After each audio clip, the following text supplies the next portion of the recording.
What up? What up, ladies and gentlemen? We can't hear you, Kryptonian. Kryptonian? Can't hear you at all, brother. Not a near, not a nothing. So I'll take over for you. Well. Yeah. There you go. Still can't hear you. Yeah, well, you can hear me now. Yeah, we can now hear you. We can hear you. Yeah. A little bit more testosterone because. Well. Would you have to go give yourself a shot or something? Yeah. No, it's filtered. I have an EQ here. Fair enough. Turn down my blows real quick. What's up, gentlemen? Right on. Happy Monday.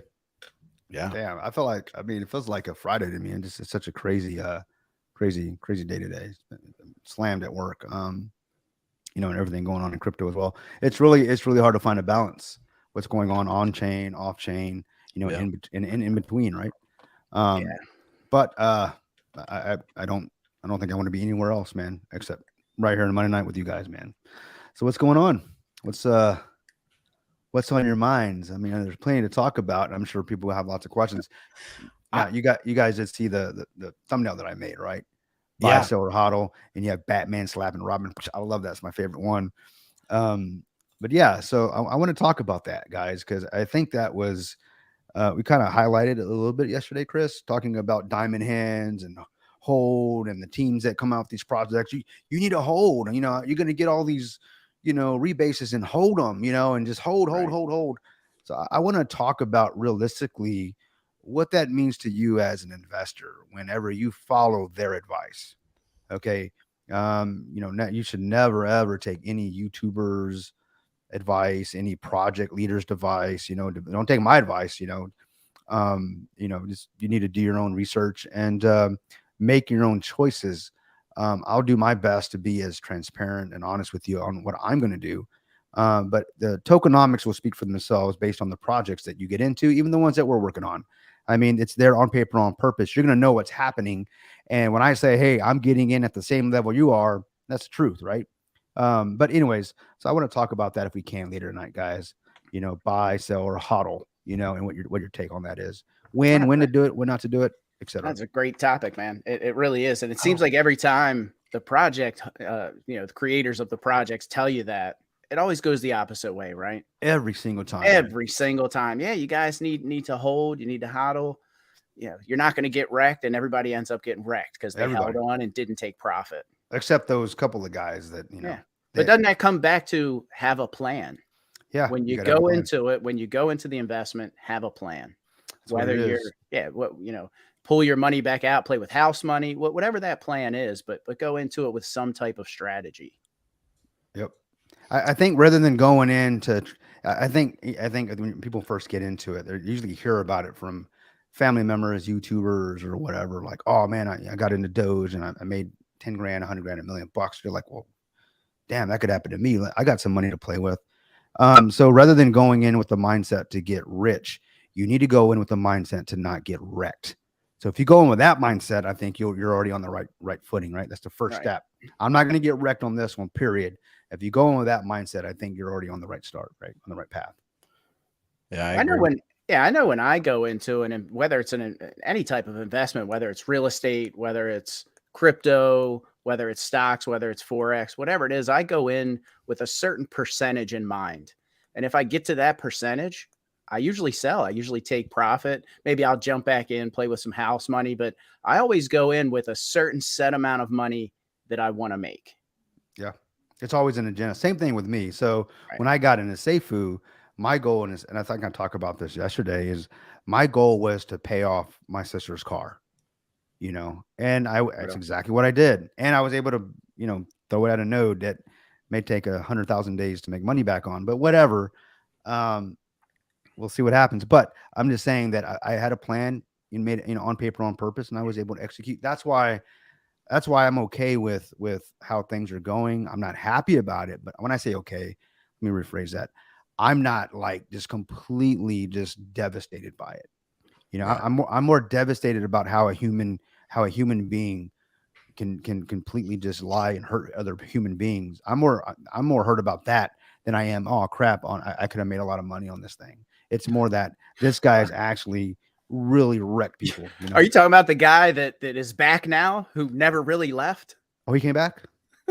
Well, then I don't want to get banned. Now all of a internet, sudden, he's back again. Shit. I didn't know he left. Like, did he actually take a break? Please don't ban me from the internet. He said that he was refreshed now. I'm like, refreshed? I think he left for like a day. Hey, listen, I want to bring something up, and I want to make this very public and everything like that. Today I learned, and I did not know this, I learned that that I didn't go back and look at it, but I learned that it came across in my video, whether I said it directly or not, that I lumped Daniel Prado into being a criminal with Brian Legend. And I didn't think that I had said that, but I want to go on record and on live and say that if Daniel, if I called you a criminal and lumped you in with the criminal acts of Brian Legend, I'm sorry, I did not mean that at all. That is not how I feel. But with that being said, I do feel the way that you treat people, and especially women, is criminal. So, that's where I come from. Yeah, and I don't remember you saying that, but if I said that, I do. I apologize. I didn't mean it in that terms, like criminal, as in you had anything to do with this. What did you call him? NR? What'd you call him? Dickhead.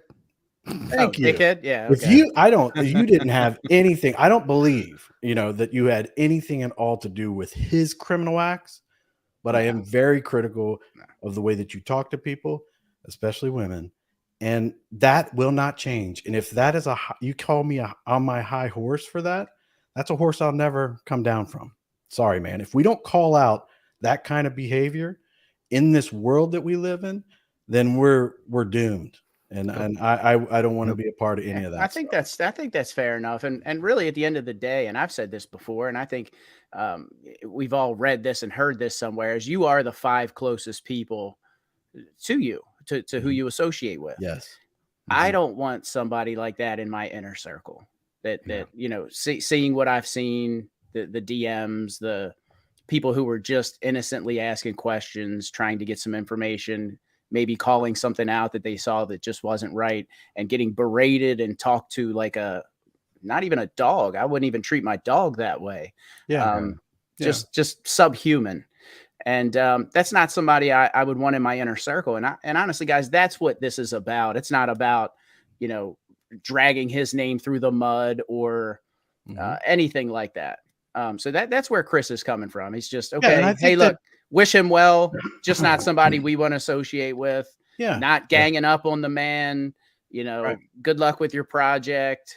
That's a whole different story, but yeah. And I want him to succeed. I want him to be, I want everything to be great for him, but I cannot excuse that type of behavior. And if I remotely came across and if I use the word criminal and I lumped him into the disgusting behavior of what Brian Legend is and every day, I need to show you guys something else too. I've been spending a lot of time going through the old AMAs, but I don't want to skip over that. I apologize to you, Daniel, if I lumped you into criminal behavior of Brian Legend, but don't get me wrong. I do not excuse anything at all with the way that you treat people, especially women. So it's just make sure that we're clear. And if anybody out there, if you want to, you could send this part to the video to Daniel, or if you want, I just want to make sure we're clear on that. But I've been spending a lot of time watching AMAs from a while ago, and it's pretty crazy. But there is a video that was brought up that I just really have to show you guys. What's up, brother? Because it cracks me up. So let me get this. Oh no, I can't do it. I didn't hit the check box. I gotta hit the check box. You guys for audio. You guys see that fake space station in that background there? Yeah, we'll get to your fantasy land in a minute, buddy. That's actually the halls of justice from the Justice League. It does look like. I thought that was Wednesday. Did Fowler take himself off? Oh. Anytime I say the word space, he just bounces, man. Yeah, he's like, I'm out of here. All right, watch this video. It's very important. This is a very, very important video. Please pay attention. All eyes on the screen. And notice the $15 shirt from Ross, but go ahead. Thank you very much for joining on today's AMA. I know I did one roughly, I think about. I'm here to basically address all the FUD, accusations, rumors going. Welcome in. Thanks very much for joining again. Hopefully you like the new background behind.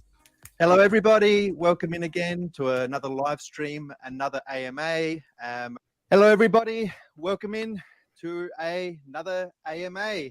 It's been a few. I made a promise to say, hey, what we're going to do is we're going to apply for CERTIC. And normally that application. Guys, God damn! Worse. God, whoa! It gets worse, man. I'm telling you. Safer. I wanted to come here live and kind of address this family. So look forward to this. It is going to be a great one. It is uniquely different to all the other promotions. And so yes, today's live stream, we're giving away those 5 nodes. Okay, but either way, you just needed to hold, right? That's it. Hold, and then you register, which I'm sure. I think that last one had to be the worst. The last one with the colorful, like that had to be the worst. Good God. And I get why. Yeah, I mean, he got richer, man, with every live, bro. Oh Every yeah, live. so it's As- not he as- didn't come in with the Louis stuff on when he That's right. started. That's right. Now I he's mean, gonna say, I didn't want to, we just started the project. I didn't want to flaunt it. I didn't want to, Yeah. so he was rocking. I think maybe I saw a polo in the second one or something like that. was it $80? Come on. Yeah, something like 70. Yeah, 80. but But yeah. you can catch him, I mean, somewhere else. he started shaving as he got, as he Yeah. made more money, and it's just, that's just the evolution of Seifu. Yeah. He That did great, was man. fun. I'm happy he did great. But I just want to end the last. I'm sorry, I didn't give you the opportunity. Yeah, I couldn't say nothing. But the last segment, basically, my last thing that I would say is, evil prevailed when good men do nothing, and that's kind of like that's actually the reason why. We've even had these conversations about the behavior of men like Prado. It's not just him specifically. There are millions of men out there that act like that towards women, the most vulnerable among us, and especially, to our daughters, mothers, and sisters. And you guys all know that he flat on alive told me that I'm raising my daughters wrong. Me too. Yeah, and I remember that. that I'm raising them wrong, and I need to raise them to I don't know, to date Be men subservient to a man. yeah, they need to be out. That my daughters need to be out, go find a man, and they need to be cutting the grass or whatever. Anyways, the point is that look, I just don't subscribe to that stuff. I love my daughters, you guys know my story.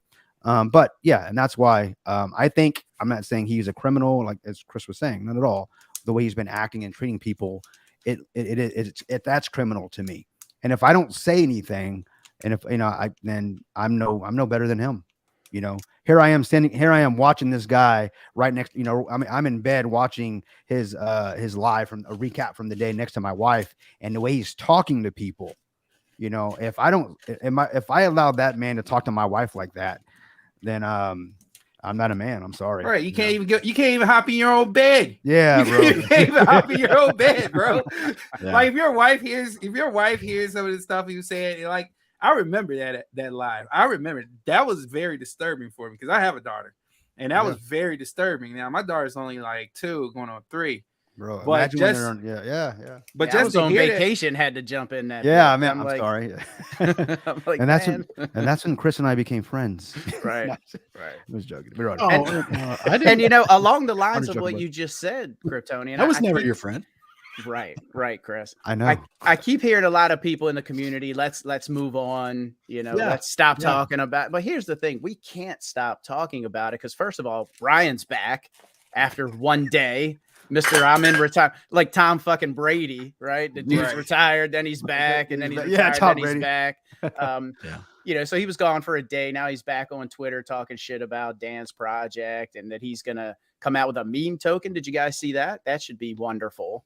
That should be but I did see the part where he paid for votes. So. Oh yeah, he paid me. I think great. 96%. I'm not a scammer, but then Actually, I guys, think Daniel actually provoked him, guys, by putting we up that- paid. We paid. yeah, we paid. Yeah, his we votes. paid. Yeah, Everything that he pays Right. for has been paying for. Every bill has been paid by this community. Sure.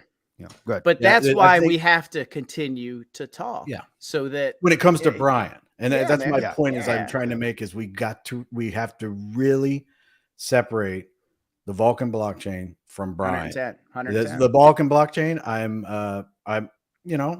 I'm encouraged by some things I'm not, but it's a process. So Give him let's the talk benefit of about the that. doubt. What are you encouraged about? What are you not I'm encouraged encouraged about? about. I I'm have not been paying attention. So Okay, go ahead. And I have been paying attention, and I'm I've encouraged. been somewhat paying attention for the most part. Yeah. I'm encouraged about Caitlin.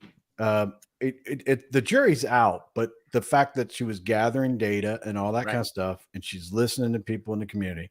Now, what they do with that and how they act and everything, that to me was very encouraging. I'm encouraged by the fact that they did a whole vote on different things, gauged Asking the community questions and also leaving a section for people to add their own, Mhm. thoughts and And feelings and ideas. There are several people in the Vulcan Discord, and I mean, Brute Fight. I don't know if they're getting, if they're picking that up or whatever. I imagine they do. There seems like there's several people in there listening to them, but there seems to be when I bounce between a couple of these Discord, there seems to be a lot of people out there with some really good ideas, and I think they're being heard. And I would encourage them, if they don't feel like they're being heard, message me. Maybe I don't know if I could do it, but maybe one of you guys or something, they get the attention or something like that. The more people bring attention to it, Right. hopefully the more likely they're going to be heard. So Yeah, they're coming up with some great ideas and stuff. And I read one today from somebody, and I was like, wow, that they need to I turn don't off know the if it- fucking rebasing is what they need to do. well, I because think at that's the one moment, of the things that was said. but they in need to there. just do it now and then wait for the vote or whatever the hell Yeah, they're doing. yeah. Because as the moment, they're just killing our money at this point. You know, every 15 minutes, the value goes down. So I don't and know why did they you turned this guys- shit on to begin with. Did you guys see the Bryant event that he was in? He was in the BrewFi Discord this morning. I did see that. Yes, people were sending me screenshots and yeah. So I got some Well, of that. what I remember is Yeah. Mike Brew is like, he sent a message out to Brian. Come on, Brian, you're not banned here, man. Bring the FUD on, because he's fudding on Worldwide Token. And so Brian's like, hey, they actually like me, and he jumps in there like he was like, I mean, you knew he was like trolling you, right, Brian? I mean, like, honestly, Right. And he jumps in there and tries to FUD, and you realize that nah, it's not that simple. But yeah, I heard he was in and he got out. You know, I mean, what he's out with is probably his. Well, I think he's banned now. I don't know, but he's out. I with think his, they did end up banning him. Yeah. I think I saw like major asshole or whatever. I think they ended up banning him. Yeah. Well, whatever they did, one of the questions, funny, and though.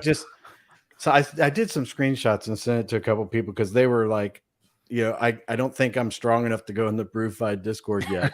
I was like, I understand, you know, I mean, you know, it can be rough, Yeah, you know. he is banned. He is But banned. the disgusting part about But I'm that- sure he's still there with an alt or 2 or 3 or 4. and I hope that Brian sees this and everything. his like lucky that. number I- is 7. At least 7. Yeah. he, 7 wallets, 7 alts. Yeah. The- But I'm only going to tell you about 6. I know. seven And man some boys, of those, whatever he's some got. of those alts are Right. like, man, we know it's you, bro. Yeah. And But- here's the thing, people, and I don't mean to cut you off, Chris, but here's the thing people need to understand is had none of this shit come to light, Brian's whole intention was to take advantage of the Vulcan blockchain when it launched and just dump on his community. And even once it was called out, he only put out 6 of his 7 wallets. So Yeah. what do you think he intends to do with that 7th and then wallet? he had to retract one, remember? Yeah. So I mean, come on, we know what this guy's about. You So know? my part that is like so disgusting and everything like that is that a couple weeks ago he's bashing Prado's project, right? And which I thought was unfair because I thought that Daniel was engaging with the community, coming up with some ideas and stuff like that. So I really thought that whole thing was just tacky. I thought it was crap. It definitely is. And Dan has, I mean, he hasn't launched yet. He still has some time. Well, to he was make listening to adjustments. people, Yeah. and that's the part that I don't know how much he was listening to, but he was listening to people. So when they came in, I was like, "This is really disingenuous that you guys are talking this shit." Yeah. Then they made up, and I was like, "Dude, I am not going to have anything to do with that stuff at all, and everything like that." And it's like, okay, then they made up and everything, and then everything else happened and everything, but then all of a sudden, here comes King of DeFi, puts out a thing that he wants to save everybody's, you know, by not investing in worldwide token. I was gonna say which king of DeFi. Oh, 'Cause right. now Yeah, there's There's the two king, Daniel. the king and the prince. There's the Yeah. prince Yeah. of DeFi. Yeah, I don't know who's going to be the king, but that The what prince. Daniel put out, I think it might have sparked whatever. But and I just thought, dude, everybody, even your biggest supporters see this a mile away, man. You're I mean, within a month time frame, you're bashing it, then you're happy with it, then you're bashing it again. It's like you have zero credibility. I mean, Yeah. anybody that does it's like, dude, come on, leave the guy alone. He's working on his project, you know, have people check it out if something that you want to be a part of. Great. I mean, that's not, and you know what? It's probably the best advertisement for Daniel, to tell you the truth. Yeah. Right now. He'll definitely he'll capitalize on any attention. I'll tell you that. Yeah, exactly. But He's in media, man. He understands the game. I'll give him that. You know, he knows it. 110. Yeah. 110. But so what's the slapping Batman or Batman slapping Robin? What we talking about here? What Oh we doing? yeah. So if you guys saw that or just joining us, if you saw the actual thumbnail for tonight's live, obviously we're going to talk about crypto and whatever comes to mind. But I think the main thing I want to talk about, if anything, if there's some takeaways from tonight, is we've all been in this community and maybe a community before this one, at least me specifically, Safe Moon and now Seifu, where the devs, the leaders, the moderators, the influencers that are pushing the projects, all those that we go to as investors looking for information, let's say it's the top 10 people in your circle that are dictating or help influence your decisions on what to do. They're telling you either to sell, buy, or hodl. In most cases, they're telling you to hodl or hold, right? Hodl is just another variant of that. And they're telling diamond hands, you're gonna hold I until hate that paper hands, diamond hands. yeah, I hate paper that hand. shit. And if you sell, then you're paper hands. I mean, Prado used to call everybody paper hands. It's the thing is, the whole time he was calling Brian was a damn paper hands the whole fucking time. Sorry, cursing. Yeah. But it was Brian the whole time. But with all this dumping and manipulating. But yeah. So I just want to know what your take is, guys. We'll start with Fowler too, because he's been in some projects. What is your feeling on that when it comes to, all right, you're in a project and the influencers, the project, the Brian Legends, let's say the CEO, I'm just saying him because he's the leader of the project. Mm-hmm. If he's telling you to hodl, if you just hold it for 3 months, if you hold it for 6 months, hold it for 30 days, when they start putting timestamps and they pull up a calculator and say, if you hold it for 3 days, 30 days, it's going to do this. I mean, yeah, the math makes sense, but why are they telling you to hold? I feel like this. Before, it was more or less because I used to be a big hodler, right? I'm like hodl. No, and the crazy thing when I think about it, what am I really hodling for, right? If it's hold on for dear life, is one thing. If it's hold on for the best price, that's what I think you should really get in your mind. What are you really trying to do? Because hodling is holding on for dear life. That's like most of those people say I'm a diamond hander. I'm not selling for nothing. I think it's a play on words. I think most advanced investors probably know that, and they take advantage of the more novice retailers by doing this. It's all commercialized, right? It's all commercialized. It's memed all over the place. It's commercialized. So hodling is commercialized. Now, if you talk about, if we was to make up something called HOBP, hodl, hold for the best price, or with something like that, I think, it's okay. It's okay to hold for your best price if that's what you choose to do. But understand that you're just holding on for a price, and you have to really think of what that price is. But when you say hold on for dear life, man, it's almost like it's an open-ended thing where you could hold for forever at that point. And I think a lot of these guys, a lot of these small crypto projects and everything, they take advantage of that because they know that the most likely you're gonna have people who's bringing like their very small amounts of money, but they're aspiring for so much. That's why they grasp onto the Lambos and all that stuff, that they toss in front of you, because it's easier to pitch hodling when you pitch Lambos right next to it. Like, you want this Lambo? You need to hold on forever, right? And it's terrible. Me personally, I'm still working on that, right? There's times when I just be like, what I'm really doing is holding on for the best price. I'm still holding on for this, maybe a 4x, 5x, somewhere in between, somewhere in there. You don't know how it's going to happen. This is just, then that's what I think when it comes to Brian Legend, he was able to pull it out because he's just making the bad boy go up and down. So people who believe that if they hold for whatever reason they're holding for, they believe that the price is so volatile at any point in time, even if we sunk 50%, 90%, they feel like the next big blast off is right around the corner, when in actuality it wasn't. Now, is that like every single project out there? No, I can't say that because I haven't been on every single project. I've seen projects go from a bad V1, right, go into a V2, right? You held through the V1, you go to the V2, and the thing just. I started. I'm sorry. I started so we can go back to it when we got time for questions. So go ahead, Fowler. No, yeah. So I've seen it where you hodl through a V1 and then you go into the V2, and by you holding like that, you're rewarded. Like I've turned, I think 2 bands into 20 bands doing that. Like I've done it. Like I've done it from V1 to V2. I've done that. So I can't say that hodling is completely bad. You just have to really understand what you're holding for. Because if you don't know, or have a plan. Yeah, there has to be a plan on why, or like some sort of, you got to have an exit reason. strategy. Have a reason. Yeah. Like the project I was in, they had a reason because they knew that their taxes was a bit high. They know they wanted to redo things. They knew they wanted to go to a V2. So for me, it was like, well, I'm taking a risk here. I could wait to that V2, and that V2 turns up nothing. Maybe the marketing is great. Maybe the marketing isn't that great, right? Something may not work as good as I'm expecting it to. So those are the risk. That's the risk with all this, and that's where personal responsibility comes in with your investments, right? Like, we always say you got to be, do your due diligence and stuff like that, but also be responsible for your investment, because we're playing a casino. In reality, like I said, a team can promise you this end goal. It's up to you. Are you going to believe it? Because at the end of the day, they sold you something, but you have to accept it. But that's totally different than somebody's actually manipulating shit and taking money in the background. Totally different. These are totally different things, because there are projects out there that mean well. They mean very well.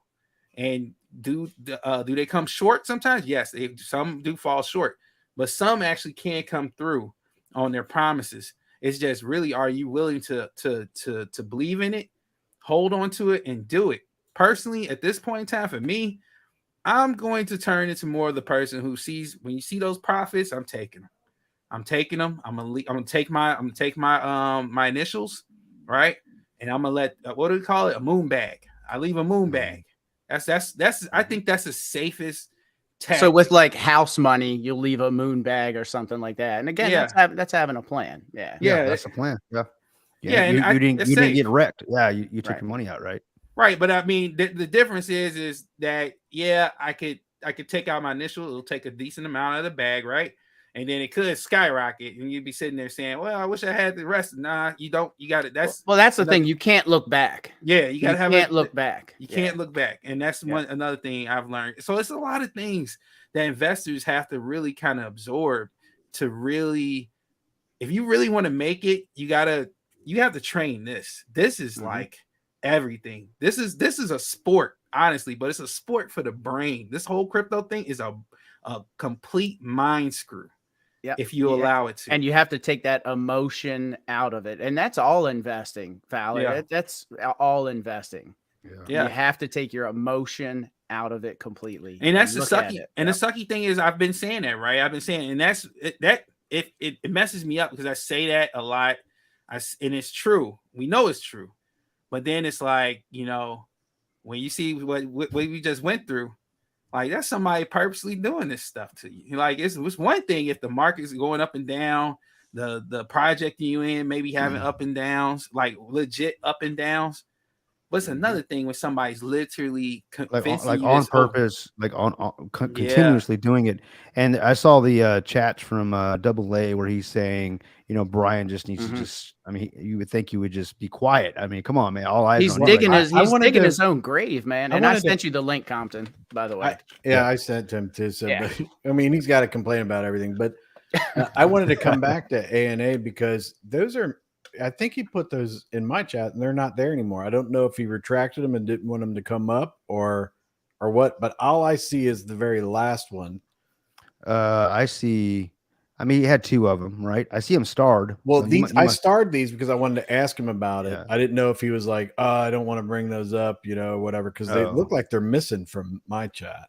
Well, yeah, he's just saying that he's asking on 3 of us, I guess, or at least myself. He says, or he's just saying is what I don't get that this imbecile Brian doesn't have any common sense. How do you continue to go on social media with everything going on? It's crazy. Yeah, well, okay. So think about the statement here. How do you continue to go on social media And then he follows up with, even your stupidest scammer would shut the F up right now. I mean, clearly not Brian. Vulcan team should file legal proceedings on him and get him to shut the hell up. In the process, in the Oh, process, in the process, he corrects it the last Okay. time. Now, so and this he's was right. He's yeah. 110% right.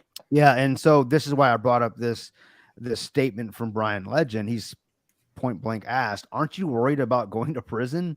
And Brian says, and he said, I can actually hear his voice as when Conferman asked him, "Hey, are you concerned about manipulating the price?" He goes, "No, I've done nothing wrong in the eyes of the law." So this tells me that This is DeFi. Yeah, Right. this is DeFi. This tells me that he's an extremely intelligent criminal. Right. And So- arrogant. And arrogant, yeah. Which is the challenge is for us is to like, how could this guy say this? The challenge for him is he thinks he's going to get away with it. Right. And Brian, you said you're not worried about it because it's DeFi, it's not regulated, but because of your actions, they're coming for you, bro. You brought regulation on yourself. Watch out for those pots. Yeah, Fishing rods. yeah. What's up, Hendrick? They come with the bracelets. That's The what they come with. But he's that pompous. I didn't do anything wrong in the eyes of the law. Come on, man. I'm going to bring my work truck, a commercial vehicle, to drop off a pot and a fishing rod. Show me the videos, bro. Show me the videos. Did you see Hendrick's in there? What's up, up, guys? Hendrick? What's up, brother? What's up, Hope man? you're doing well. Yeah. Yeah, it's like Brian's trying to convince everybody that he didn't do anything wrong. In his mind, I actually believe evidently that he he's- believes that. He's paying Yeah. people to Yeah, tell people he didn't do anything wrong. I mean, that's what his poll was about. Like, okay, crazy. No, man. Chris. We paid. we pay. Yeah, We paid. The guy didn't have a dime to his name, and I'm sorry. I mean, he may have been multi-millionaire, but I don't know. The facts in my opinion show that no, he was wearing a shirt he got it at Ross. You showed the video, Chris. You showed the video. The guy looked like, he was using Do they have Ross in Australia? We gotta play that again, by the way. Yeah. I want to see that again. probably not Ross. They probably have The video that Yeah. Ruse, I wanna ruse, play like that. kangaroos. yeah, Ruse. of the They have the La clothes Ruse. one. Right. Yeah, the clothes one. It's funny, man. No, it's actually kind of like, damn, we didn't see it, The progression. Yeah. I gotta go get it. I'm It's telling you way- And right. I came in Over June. years. This is like 3 or 4 months. You know what I mean? Just like, Yeah, whoa. like, I didn't even see the guy when he was dressed like that. I mean, when I never came saw out, that either. I was late. I came in like June, and he was yeah. already wearing Louis Vuitton. He was already. I was And- already seeing the Louis Vuitton. I was already hearing about Yeah. them going to London or whatever it was, and watching race cars and stuff. Whatever. Hold on a second. I want to answer these questions real quick that I pinned because we're starting to get behind already. So the pothead says you guys should come over to Pulse Chain. What I mean, what do you He's guys the guy feel? that dropped off the pot right there. Pothead. The actual pot. The pothead. Mhm. But what do you guys think of Pulse Chain? I mean, I don't know much about it. I mean, I'm sure we I'm get not Compton on invested here. in it. I'm not a I- huge Richard Hart Yeah, fan. I know but of it. I didn't you as know, well. Compton wants me to build on Pulse Chain. Yeah. I think Oh. Property Flex will eventually go to Pulse Chain. I'll say Yeah, that. Yeah. I can We- see we've myself talked figuring a about way. You know, Moonshot Max does some videos about Mhm. Pulse Chain and stuff like that. And I love his videos and stuff. And I don't know if Biz is out there. I can never. I mean, every time I go to find YouTuber stuff, I always get the wrong link. So, but and then we had the other question I started was NR. How many Vulcan nodes do you own in 9. total? 9. All right. Which I paid. And here's the other side of that. Let me go a little bit further on that. I bought most of them aftermarket and overpaid. I paid well over what the initial sacrifice was, and mainly because of the taxes, Yep. right? Because Yeah, of the yeah. calculator that was out there, the Mhm. share of taxes we were supposed to get. So I didn't mind paying what I paid for them. I've got well over $250,000 So with that I rega- spent in regarding the ta- nodes. regarding the taxes, Well over. So regarding the taxes, you do Right. remember that's what was advertised. Remember? Yeah. I Oh, remember. yeah, it. 110%. Yeah, because we were talking about it earlier. I think backstage, Chris. And he's Chris doesn't remember that because he wasn't in that early. But yeah. but looking for the footage or the literature or the screenshots. And I think if it's not readily available is because it wasn't like it was advertised for months. Right. It was within a few weeks, a couple of lives. Yeah, there was a spreadsheet yeah. that had the Yeah, the taxes. in there. spreadsheet. I And got they actually released a spreadsheet, didn't they? Like Right. what? Yeah. Yeah. Well, The team actually, did. it was Nick Caliani that released the spreadsheet on Google Docs, and when you pull it up, it has the taxes up in there and everything like that. But I saw a screenshot that said it's a live from Daniel, and it says, Daniel, you can't. That has to include the taxes because you can't come up with the numbers without the taxes. And that was all I saw. And I've been really trying to find that video. And then I saw another screenshot. Here's the thing. We showed Dan all the tax stuff backstage. And he came on that first live with myself, Kryptonian, Culper, TCL. You know when Raph, that was? Raph, yeah. And Raph. Daniel was pissed in that live because we showed him all the tax stuff that they took away. So Dan knew about the taxes. He knew they took the taxes away because we showed him all the evidence. when that video was? I mean, it was a TCL video. It was probably one of the last private. It was probably one of the last I'll check with TCL him. videos. We might have it. He may have removed it, but I'm sure he's got it somewhere. Yeah. He likes to keep things. Yeah. I love that guy. But 110%. Dan knew. Yeah, Dan knew about but here's the thing about that whole. If you remember this, history doesn't repeat, but it often rhymes. And Indeed. in that moment, just how it played out, DP got pissed. He was backstage with us, got pissed, went on a live, got pissed. And then Brian wakes up as we're sleeping, reaches out to DP. DP wakes up that morning in his car or in his house, has a live. Went into self-preservation, save the went into blockchain mode. Listen, guys, it's, okay, don't worry about the taxes. Yep. Brian explained to me why they took away the taxes because they're giving us these things. The flex pool, power pool, claim, all this, they basically took away the money. And they're giving us rebases. Hey, we got to watch this video, man, because he's on the screen looking at me, and it's kind of creepy as hell. Who's that? This Yahoo over here. You'll see him. Oh, but Hendrix says, "Hey guys, hope to be back with you guys soon and watching and listening." So that's great news, Hendrix. Awesome. Well, brother. Cool. So here we go.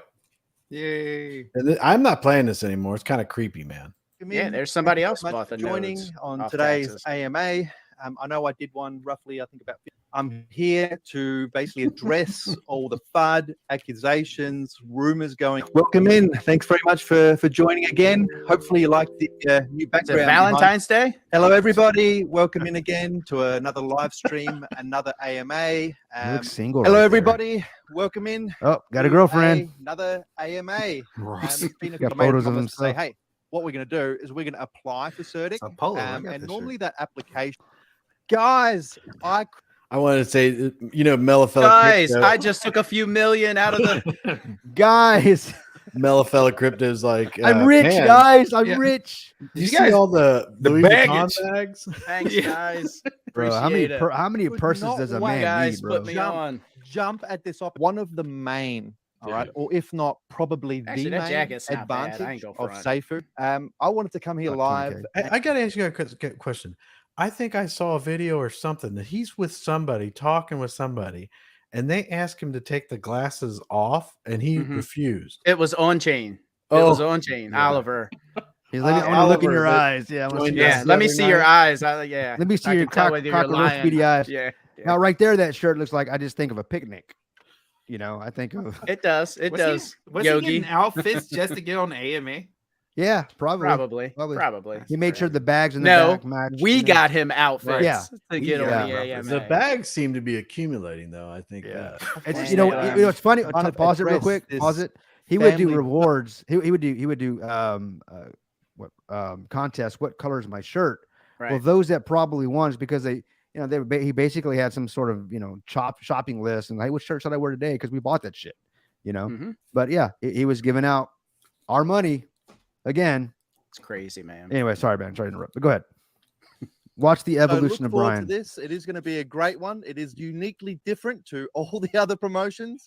And so, yes, today's live stream, we're giving away those 5 nodes, guys. Okay. But either way, you just needed Oh to my hold, God. right? That's it. Hold. Crazy, And then man. you register, which I'm sure. Was that last one a joke? I mean, was it? No, that was on No, purpose. he actually came on the live, and I thought he was doing that some was his type of fit. joke. That was his fit for the day, man. He I was, got to interrupt you guys on something. I just saw a comment and I forgot about this happening today. Check this out. So Brian threatened to dox Lala today in the Discord So when he was what? in there. That's my point. Is man, I don't know the whole story about Lala and Right. everything like that, but Was she from the upset by outside, that? she was like, you do that without my permission. And she said something about legal or something like, I'm like, it seriously, as a community, can we stand up and say, leave this person alone? Just leave her alone, man. Yeah, I don't get it. I agree. I don't get agree. it. What is all this hate towards her? I don't get it. And if I don't know, but it's like he's threatening. She's to always been dox sweet her. to me, man. She's Yeah, always yeah, me too. been awesome to me. In fact, when I went into Brood with Kryptonian and I was getting some blows, a couple lefts, a couple rights. We were like relaying. Oh, bro, you going now? Yeah. She was really cool, man. She was. Yeah, because we were just going in there to find out what's going Yeah, on, and what we the hell- knew they what's it- had some information that we were curious about because we saw the writing on the wall, and we weren't in there to like spy or anything. Our intentions were true. They didn't know that, right? So I don't blame them. I wasn't upset. Yeah, I understand. We understood, but yeah, she was a sweetheart every time I went in there, and I like Lala, so. Yeah, you should leave her alone, man. I mean, I felt bad. When I did that video Sunday afternoon, and I had when he was yelling at Lala and all that and everything, and she probably got PTSD. I know that's why I said I reached out to her today, and I Yeah. said it the other day, last night or whatever. And I reached out to her today. I said, "Man, I am. I'm so I didn't ask her ahead of time, and I didn't even think about it. And then after it aired that day, when I put it out there, I was like, man, I should have asked her because." She might not want to see it. And she's like, oh, no problem. That I'm okay. Yeah, I think she kind of jokes. Yeah, she kind of jokes about it now, if I'm not mistaken. Man, that got to be a tough one, man. If you ever saw that live or something, could you imagine how she felt and everything? But I didn't want to. I just saw that comment. I wanted to bring that up, but I gotta get him off my screen. Dude. You know what's probably true to that though, Chris, when he the guy the perpetrator of that video did that, I'm sure many of his followers probably about faced and went after her as well. I'm sure they echoed his sentiment. So I'm sure, he may have said it, but unfortunately there are probably some in the community that attacked her as well because of that. You're trying to kill my bag, whatever he said, FUD my bag. That's what it was. Yeah, you FUD my bag. Which is just like, so that's what's so upsetting about me. It wasn't just him, is he did it to encourage others, and that's what he does. He does that to see, it's a litmus test to see who's on board. Well, that's always too why he would put certain, so if in Discord with those little meme reactions and all that shit, you can see who votes no and who votes yes. I think Greek was talking about that in our text message today. It's like you said, it's almost a litmus test. It's let's see who votes no, and now I know who's against me because I can see who votes no or who votes yes. Yep. Yeah. All I have to do is highlight over it, and I can pull the list up. Yeah. And that's how you can find out very quickly who's your supporter and who's against you. Yep. Brian did that a lot, and I it looks like the new king of DeFi is doing that. Well, yeah. No, the new king of DeFi. What you said, and the prince of DeFi, but the prince, because the king hasn't left yet, right? Yeah, he's still in the building. How's that work? We're gonna the do self-proclaimed king. Are we gonna do is Brian Legend gonna handle the voting on that? Who the king of DeFi is now? Yeah, I don't know. Yeah. He's gonna buy those votes or whatever. But I saw somebody else sent the same poll about is Brian a scammer, and it didn't have anywhere near the amount of votes, but they were all yes. Every single vote was yes, like the complete polar opposite of Brian's paid for poll. Yeah, man. It's crazy, man. The dude's got like 40,000 subs and like he has like 30 likes. Yeah, I And they're noticed all- the Vulcan community's at like 17,000 now. Yeah, because he couldn't pay the bill. You know, Yeah, you're as a blacklisted. whole. Yeah. And we just got a question. I don't know if you guys saw that from AA. From a legal point of view, are the co-founders able to place some sort of gag order on Brian? Not sure if it's legally possible, but they have to do something. Well, if it was already a company that was formulated, then yeah, of Correct. course. But if it hasn't There- happened, it's just a handshake, guys. That's all Yep. it is. It's it's like, well, we haven't actually signed on paper on purpose. So, I mean, the only other thing they could do is defamation or something like that. But I don't Yeah. know what the laws are. It in doesn't look Australia. like they have really much any paper of anything. Like it's No, it's they got really- paper. They got our paper. Yeah, I mean that paper, but I'm talking about as far as like some type of leadership or something. It's all handshake, bro. No, you're right, man. Yeah. You're right. But you know what sucks about that, Fowler, is they gave us we were under the impression it was already wrapped up, sold up, oopsie, bam, formulation, company, it's all there, Oh, and it's the whole time it wasn't, Yeah, it's- you almost wish they would have formed the corporation or whatever before they did the whole Uxie token, the sacrifice, all of that stuff, man. I mean, every time there was a sacrifice coming up, I'm like, oh hell no. I mean, I already knew that there's a reason for it. Mhm. Why are we moving money from one wallet to the next? Who benefits from that? And there's always a transfer fee, a tax for it. Brian Legend, understand this, guys. Every time there was a buy, a sell, a transfer, a swap, he benefited from that. mhm. So the guy that actually gets to write laws to give himself a raise was writing laws to give himself raises, and we were lining up to vote for it and give his ass a raise every time.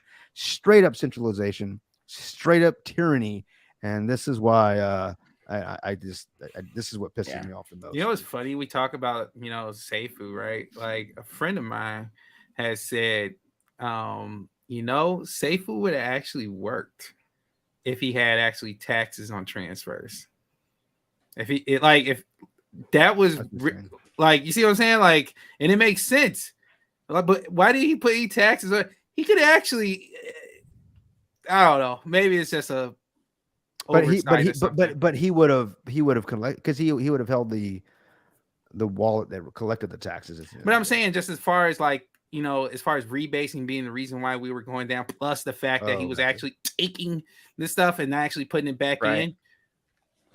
The taxes on the transfers themselves could have kept this thing at least afloat. Seifu, that is, because all the amount of transfers that was going on in Seifu, I know that was a thing, because people were just transferring all over the place to different wallets and stuff, man. Yep. Especially when it got close to the sacrifice, the first sacrifice. Yeah, people were kind of putting everything in one wallet, sending them all kind of, or breaking them up. Yeah, no doubt. And I agree with Moki. The comment just went by. Whether the law gets him or not, whether there's legal action against Brian, Karma's going to get that ass, because she's a bitch. Karma's a bitch, and it's cheaper to keep her, bro. It's cheaper to keep her. And she's going to find him one day. Trust me. Yeah, I have no doubt. Where you at, Compton? Everybody up here sent you an invite. I'm telling you what, he complains about being on here, and then he doesn't come on when you send him a link. And then when he comes on, he'll sit there and be like, "Pulse chain." Right. Yeah, man, you're Hexican, bro. Pulse chain. Well, you can't call him Hexican now because he shows up with a different name. Yeah, he's El Chapo. Brian Killa. Yeah, then he did the Brian Killa OnlyFans or something like that. That's so funny, man. Wow, dude.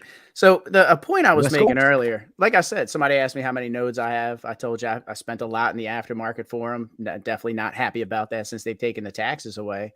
So I have, I could be like Prado and sit here and say, hey, don't FUD my bag, and I've got a shit ton of money tied up in this, but I just morally can't do that at this point. I'm sorry. I can't sit back and allow what has happened to continue, nor do I want it to happen again to someone else. That's so right. regardless of whether I lose all my money or not, I knew that going into it, that's a possibility. So I'm not going to go into self-preservation mode and protect the bag mode. I'm calling out the shit that I see. And that is what it is. Yeah. And I feel like we need to continue to talk about it as long as his ass stays around, as long as he's trying to keep himself relevant. And we'll have to call it the next one and the next one because he's not going to be the last. Yeah, that's He's right. not going to be Right. the last. And Well, that's what the Brood Fi does. That's what those guys are doing. They're trying to make crypto a better place. So, Yep. Yep. hats off to them. You've got to Hats ask the off to tough all of them. questions. You not only have to ask the tough questions, they have to be answered.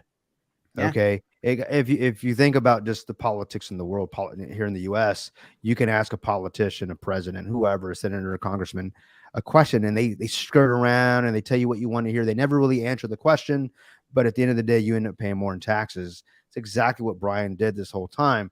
Whenever we asked this guy, "Where's the LP?" he gave us a bullshit answer. Yeah. And the problem is I wasn't satisfied with that answer. I mean, but he was not going to, I didn't have a direct line to the guy. And the guy that did have a direct line to him was satisfied with the answer. So there's not much more I could do. I could just pick up a pitchfork. But I think if I had picked up a pitchfork at the very beginning, because I don't think I didn't want to, I don't think we'd have been banned. We would have been banned. Yeah, we would have been banned for sure. And but I'm thankful that I was able to have my resolve to up to this point, because he did it to himself in this regard. He imploded on himself, and I got to be around to watch it. And it only brings and this makes me realize, or now that I know that I wasn't crazy.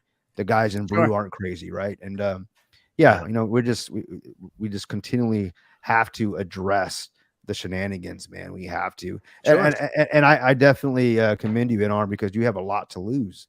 Like a lot to lose. Like I said it Sunday, the money he's throwing at this thing, he could go buy a house with, pay it off in cash, but yet he threw it in Vulcan because of the sentiment. This thing looks like, because we thought we were getting the taxes. You were thinking like everybody else, well shit, it's going to pay itself off in a couple months. If this thing goes, it's a no-brainer. And then as soon as they took the taxes, we were like, oh, pivot. Remember pivot. Right. I'm like, okay, we'll pivot. We'll make the best of it. But every time we would pivot, he would come up with a new scheme to get us to swap something. And so there was no pivoting for Brian Legend. That he was just looking for an exit strategy the whole way. We will continue to talk about it until the community is made whole. Yeah, he even came on that bullshit live that he did saying, "Oh, I only have the one public wallet."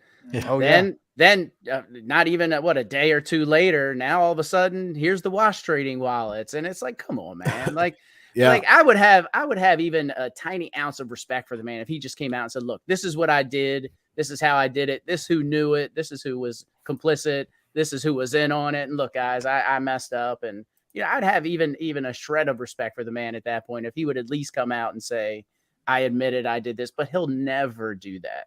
He'll go down swinging. He'll go down trying to prove that he's innocent, even though we all know he's not. And just is crazy to me. Is she talking about? Is this in January? Was that when the taxes? Yeah, this is about the time when NR did the mic drop. I'm not NR. TCL did the mic drop. Yep.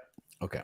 I'm out. And TCL, what was true to his word, man, he stopped making videos. He's like, this was it for me. And that was TCL's stand too. And he was called the fudder from the Prados and those out there. Who just 2 days before was on the live with him bitching and complaining. Yeah. The same guy that says, "I'm with you, man," says, "Bro, you're on your own. Because you're going to mess my bag. You're going to take this down, and I need this to happen." And just like now, I still need the blockchain. And we all want the blockchain to happen. Chris wants the blockchain to happen. He's going to make money if it does. So does Kryptonian. I definitely do. Yeah, but I want to make money off the sacrifices of correct. We don't want to make money off of other people's losses. Yeah, they get if they launch a blockchain and these, because I haven't tried to tell Teddy One when I was on Fowler's earlier. It was like the Teddy One video where he sends it and we doing breaking news one night. And his son's in the background going breaking news because he gets excited about it. He likes that. Yeah, the one that you recorded. I'm thinking of that guy. I'm thinking of him. He's a single parent. He's got kids. He put this stuff in here. He put money in there. he's hoping that, something good comes out of it and everything like that. Yeah. And then I don't want it to be one of those things that, we just rush and do it. And then, everybody's got their hopes up and everything's great and it crashes, and it's like, okay, but all we cared about was just doing the blockchain. I'm not saying, I'm not being critical because I don't want the blockchain to launch. I just don't want people to go through the misery and Right. pain that they have been repeatedly since last year. I mean, this blockchain should have been out months ago, is what we were told, January, right? Mm-hmm. So Yeah. here you Yeah, go. man. I wanted to, I saved some of these, so I thought maybe some highlights for the audience if they hadn't had a chance to be into the Brood Discord. So here's Brian. And we went back and forth with them, so I don't know if they confirmed it was him. And this was earlier today, correct? Yeah. It was Okay. at Oh, this was 4:27 today? this morning. Okay. so. That was definitely him. Definitely him. And he comes in and said, I want to sincerely give praise to this group. You, I guess pricks are pretty sharp at times and leave me quite impressed occasionally, especially new and major A's hole. I'm not going to say what we know what it means, but if you do want me here, part of this group, I am more than happy to help with the FUD, but all I ask is to tone down the let's get Brian locked up in jail approach. LOL. That is just a joke, really. FYI. Are the real estate purchases back in October 2022, which is pretty damn convenient. But anyway, that was a private residence, which I took ownership of. However, other assets and holdings are held in multiple trusts. Okay. Well, I wonder if you picked that up from what I was talking about. Well, here's the other thing. Did he, get those trusts and set those trusts up to hide the money that he stole, to make it harder to trace, harder to get a hold of? Well, I think you have, I'm not going to talk about it. I'm not a lawyer, but there are things with the trust that can be done. And I am here to answer questions as well as my primary aim. Listen to this. What I call him, jackwagon. Yeah, jackwagon. There you go. Yeah. This is jackwagon. My primary aim is to spread the truth about Daniel and his. Hold on, you didn't read it. I'm not going to read that. I'm not going to read that. And I'm saying, you know what? They have a long history over there, and they go back and forth all over. They're always making up a different name for him, and his SHIT worldwide token scam. This is coming from this guy, a scammer calling out a scam. Yeah, well, I mean, and even well. Yeah, there you go. Well. What do we have here? It's crazy. So that's one. I'm gonna bring. I just got a couple of them. I thought you guys. I didn't know if people had the opportunity to see it or. So I'm sure some people did not see it. So yeah, that's hilarious. Yeah, I only got 3 of them. These are the 3 that I thought were like, really, dude, really entertaining. Yeah. Here's the one that. This is the one that just really like, you know what? I'm about getting sick of people on this person's case. So this is the tweet or the message that he put out. He says, and to Lala says, "Hey, scammer." Hey, that's how we just simple, just right to the point. Gotta love it. And obvious, hey, scammer. Hey. Say it again and watch me release your fully doxed information, including ID, which you provided to me as part of a signed NDA, which you breached. And I should have got her response because it was, you'll see I think her exact words were, if you release that without my permission, I'll seek legal action. And he never talked about it again. So there's that. So hopefully not, and you know what? Hopefully it is. And all the community step up and protect her, and be whatever we can to make sure that I hope he doesn't stoop that low and do that to her. Yeah. It's about time that just people just leave her alone. So here's but I don't put anything past him. Oh, I know. Yeah. At this point, I really don't. I mean, I didn't expect the guy to lie to everybody. Well, and this is the point I'm trying to make. If anybody thinks that I'm lumping Daniel Prado into this. I still don't remember you ever But this jack even wagon, inferring this. I am completely wrong. I apologize because Daniel is nowhere near this piece of. Nah, not at all. And I'm not a fan of the worldwide token, the tokenomics, the taxes, the fact that he's got full control over it. But I don't think he engineered it to flat out just be a scam. You know what I mean? I just don't. I agree. All right. I don't know if you guys can read this, but I just want to make sure everybody sees all this. So listen to the voice of reason, please. He's asking us. He's the to voice listen of to reason. the voice of reason. Us. Are you kidding me? I understand how some of you feel like I am a bad person. No, I don't feel that way. I know it. So we'll correct you on that part right there. And probably for good reason based upon your beliefs. But sales and marketing is what I am good at. No, you're good at scamming people, dude. Right. You're good at scamming people. You're a scammer, and then you can sugarcoat it all you want. You're a scammer. You're ripping off the community. You're a dirtbag. And the Vulcan blockchain community and BroodFi, all of us, and DeFi, we don't want you. So, Yep. But anyway, I know how to shift perspective. I know how to shift money. Yeah. That's into my bank account. Yeah. I can tell you that moving big market volume is the only way a project thrives. No, how about making a good that's not product? true. How about making a good product, something that people can enjoy, they make some money off, it does good for the world, does good for fellow mankind, all that kind of stuff. Yeah, but anyway. Or how about let the actual market shift? Determine it. Let the market determine it. You're not the market. Right. He's the market maker in his own mind. You got kingmakers in his community. You got market makers. What the fuck's going on here, man? Princes, kings. Yeah. And it just gets even it's more, the Game of Thrones man. up in here, man. Right. It's Game of Thrones. Got the Mad King here. He doesn't want to give up power.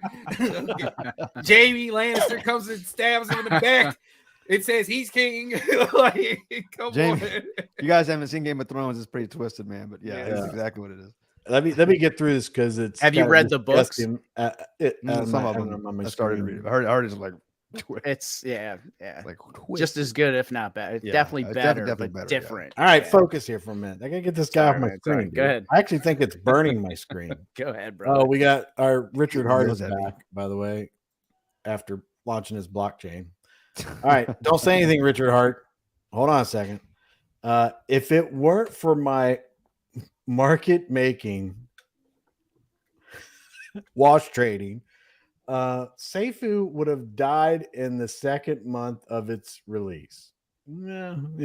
Also, after the sacrifice, it was the community who degened and didn't want it to die. They themselves revived it and left me marketing it.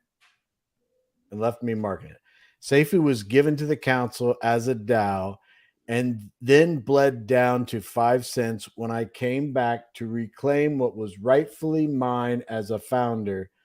I then made it go from 5 cents to $2 plus through my marketing feat, through our money that you wash trade. It wasn't through his marketing feed. It was putting his money into it. Right. Go ahead, Chris. And and I don't see how this can be seen as scam. Oh, yeah. So first of all, you gave it to the council. My hands. He gave it to the council, and then I think it was council of nine people. You got 9 people all over the world in different countries trying to come to one decision and make votes, and then they had like 15-day vote, shit like that. So those things took time. He didn't even give the council time to do anything, which is what pissed us off when he threw Greek and the council under the bus. So he didn't come back for the community or for Seifu. He saw an opportunity to make more money, to siphon more money from Seifu, and that's why he came back. Don't think it was anything else. Just unbelievable that he believes his own bullshit. Exactly. No doubt. And he's not a genius. The problem is he had people in the community saying he's a marketing genius.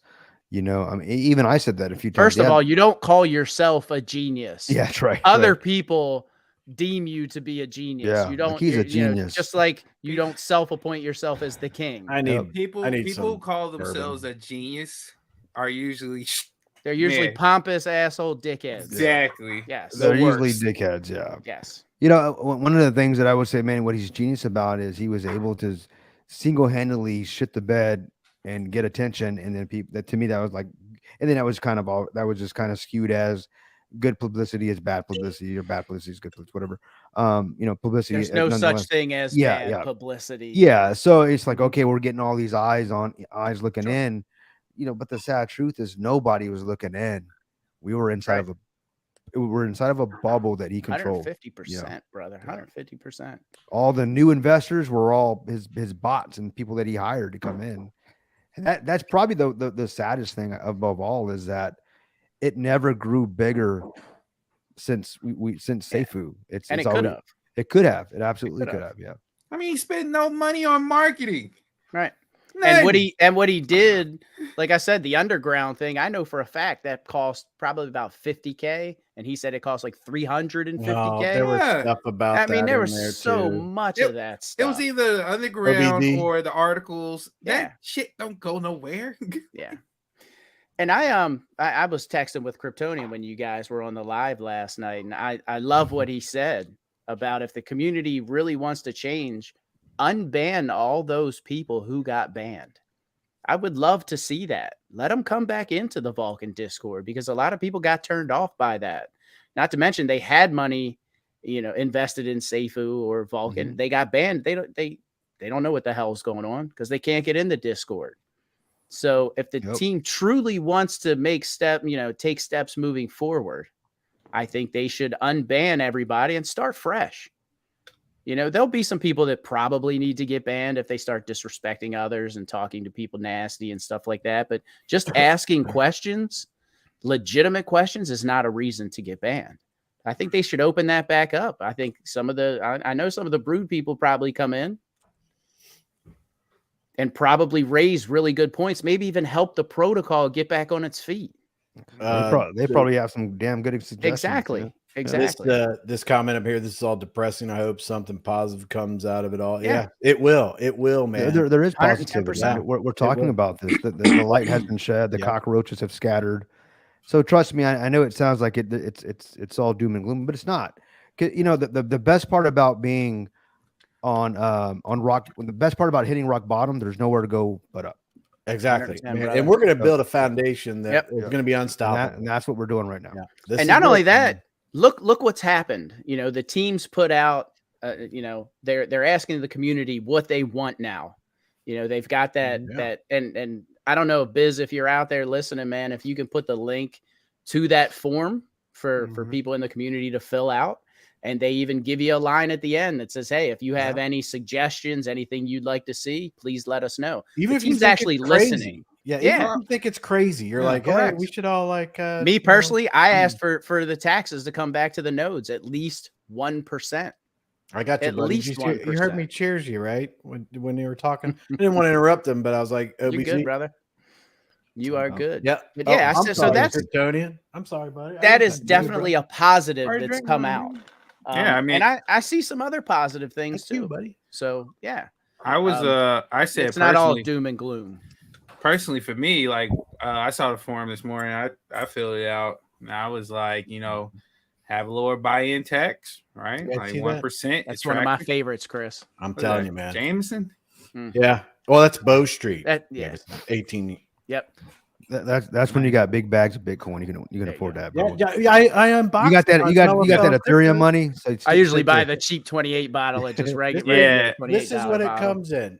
Try Yeah. to make it stop, but it's like got Yep. a little sliding Oh, case, wow. with a box, all that stuff. Wow. It's Yeah, I even go got ahead. a coin in it. Yep. I got a couple of those. coin in it. Yeah, my What cheap the hell, dude? What are you Casamigos. laughing about, you goofball? I My want cheap one. I want Casamigos one. can't give me that, man.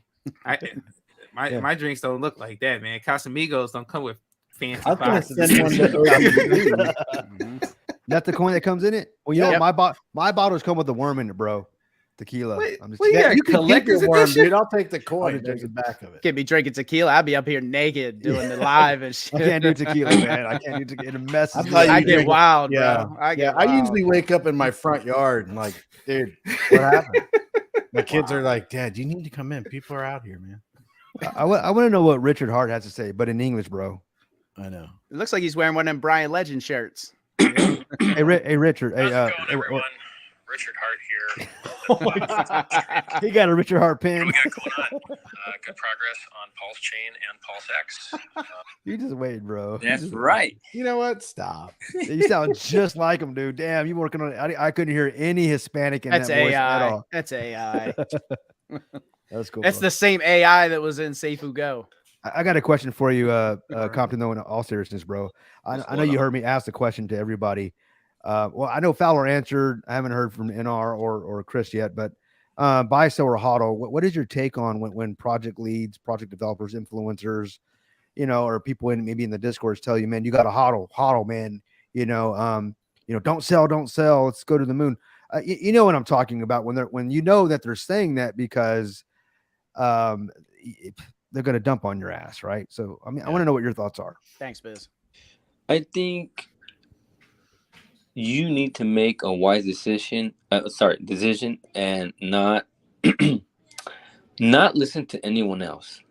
You're your own bank, you're your own teller. You're the one that's going to take profits, right? Not no one else. Depends on the project, right? If the project is good and you hold, you have to make that decision whether you come up 10K or it goes up and you're up 100K, right? Once you start seeing red flags, you get out.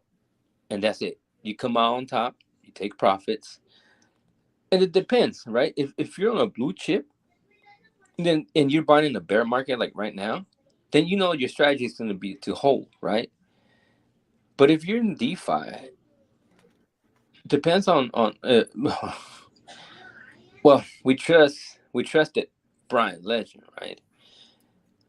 Obviously, everyone got screwed. But in the beginning, when Seifu came out, I want to say, and this is by experience of my friend who was doing it, he held for like a month or so. And then we saw little red flags, he cashed out on his 100K. And so I think he cashed out some on day 2, if I'm not mistaken. Brian did. Who Brian did? Yeah, Yeah. Of course. Yeah. And the price was still up there because he was pumping it, And so my friend cashed out, and you never want to be holding the bag. I held the bag with Seifu Go, right? And I ended up selling at a loss. Well, not a loss. Well, yeah, I lost because I got, it was cheap when I got it. But it's you have to make your own wise decision, right? If you put $500 and you're up $5,000, take those $5,000. Don't wait for the million. Yep. Mm-hmm. You can go back if the coin drops. And I thought about it. I'm like, man, I was up like $7,000 when I was like at 500. I'm like, I'm gonna wait, and I didn't sell. And that was my mistake. Me too. My friend was like, oh no, let's not sell. No, don't listen to your friends, because you're not in the same situation as your friend, right? And in this situation, my friend is a nurse, so he makes the big bucks. He's a travel nurse. It makes big bucks. My girl's a nurse. She makes the big bucks, but I don't. And so everyone is in a different situation. You need to take profits. And if you want to get back in, you get back in. And if not, on to the next one. You use a percentage of those profits to get into other, whatever you want to do. And the rest, you just leave them there. You don't go all in. All right? You can hold, like I said, if it's a blue chip, you can hold. If it's Bitcoin, Ethereum, I will go and buy it and hold, right? I will just hold to the next bull market because Ethereum's going to pump. But in DeFi, I'm sorry, it's too risky to hold. If you're in profits, take your profits, wait for a dump. You don't go all in. You go, let's say you dropped 1,000 and you're up 6. Now you take out all of it. You leave 4 and you go in with 2, right? And so that's how you play the game. And in DeFi, you don't want to be, get caught off guard holding, and guess what happened? A bunch of people, Father, myself, Greek, even my friend, we got off guard or whatever, caught off guard or whatever, and then instead of taking profits, we lost. Don't listen to anyone. You're your own bank. You're the one that's supposed to make that decision. Don't get influenced by, right, the YouTubers. I mean, I'm not nothing against you guys, because I know Chris wasn't holding. I like Chris' strategy. He gets in, he gets out, and he does not let the liquor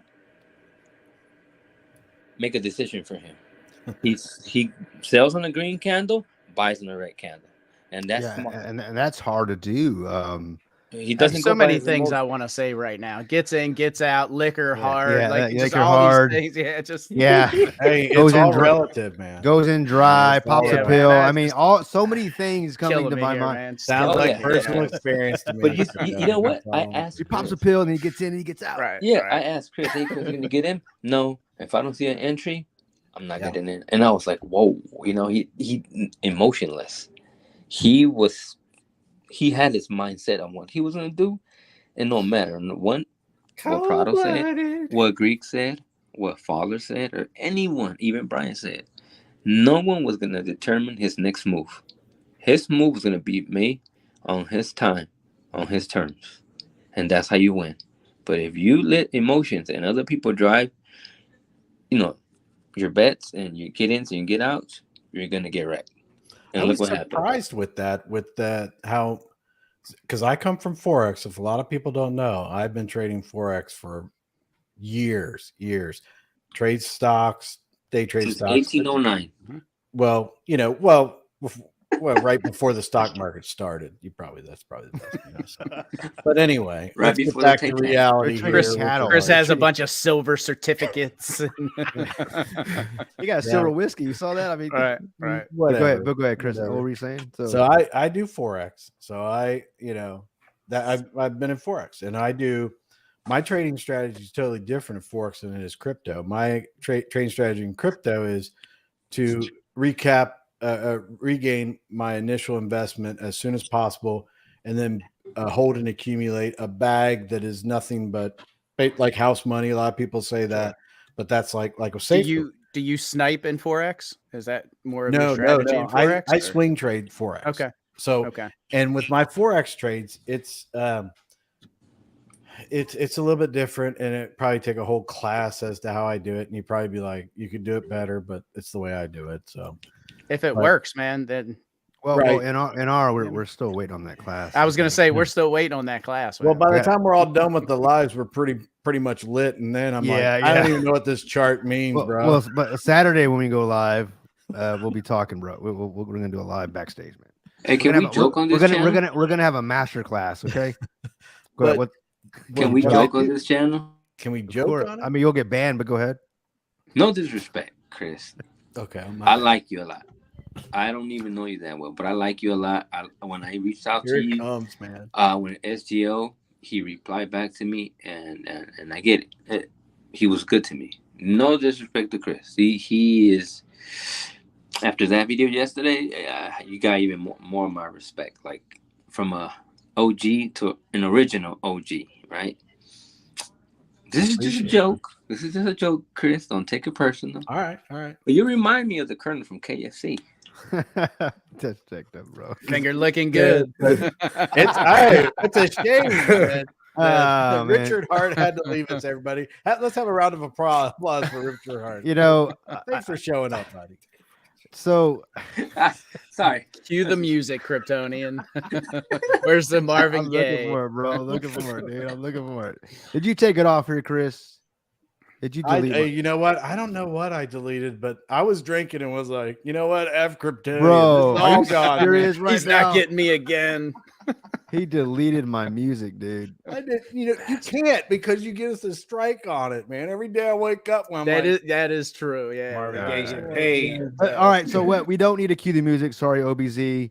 But the point is, everybody hears it in their head. They do. So I have done what I've come to do, guys. Confirm it. I've been asking you for months to do a show with me going through your TA. So whenever you're ready, brother, let's Yeah, I'm do ready, it. bro. I'm ready. Let's I do it. told you, Con, man. You're I'm in my down. circle, man. I'm Yeah, waiting on you. Yeah, Man. let's schedule it up, man. We're I'm waiting down. on you to. I was waiting on you to start moving, man. Or I know Hey, you were Chris moving. does good and TA. If you guys didn't know, Yeah, you guys, I do all my own TA, and I do not Chris has good TA. put that brothers. out anywhere. And there's only a few people that have seen that. I don't put it out anywhere or anything like that. I don't want to be.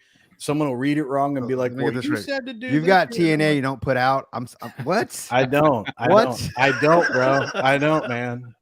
I hoard that shit. Fair enough. But yeah, whenever you're ready, Con, hit me up. Yeah, Like, I just going. texted you, brother. Fowler's in the back going. Yeah. this shit's I envy you good, right man. now, bro. I envy you, man. You kill it, dude. You Right kill it. on. Hey man, I just be listening, watching you guys. You guys are the show, man. I'm just here. Well, I'm glad we're here. I'm just here.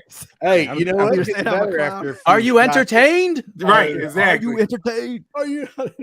But when you're talking about trading, though, I have found that with crypto, it is best to recap your initial investment as soon as possible, because then you can just play around with it. Makes sense. That's the way I am with like drip and all And you're that not going kind to of stuff. lose at that point. I've got my investment back. Makes I sense. enjoy the drip garden. It's more of like a hobby and everything. Sure. But when it comes to Forex, it is straight.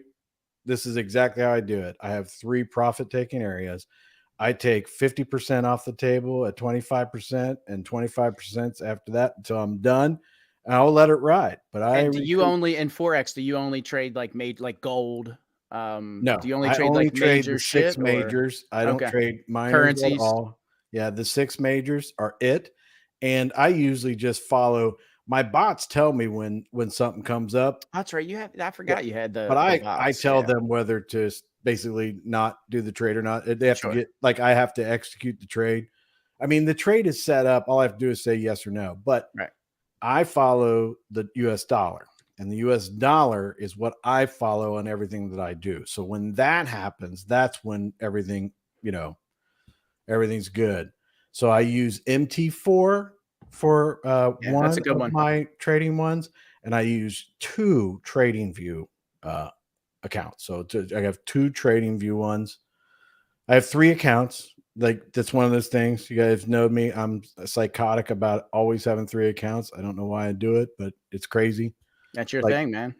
And so I'd have 3 accounts that I trade off of, and I usually keep a minimum balance in all 3. I take my profits, run them through, do my taxes, all that kind of stuff. Pay myself, pay my 941s, all that. So, but going back to your point, is Tyler I goes, treat. What? I've never. You I've got never 3 got- what, man? I've never got Forex. That's man. cool, I've never, man. I've That's never got that's Forex. badass. So you do Forex. Does she have a OnlyFans? Right. Yeah. That's a sexy name, bro. It's like sounds like Lexus. Yeah. So then, but my point is that I trade differently in different platforms. And when it comes to crypto, I'm only holding and accumulating house money, basically. When I've taken my profit out, that's what I did with Seifu. I got in there, it ran up, took my profit, walked away. Couple, like maybe I was like 2 or 3 weeks later, I was like, what's the Seifu stuff going on? I'm like, you know what? I'll put the profits in there and just let it run.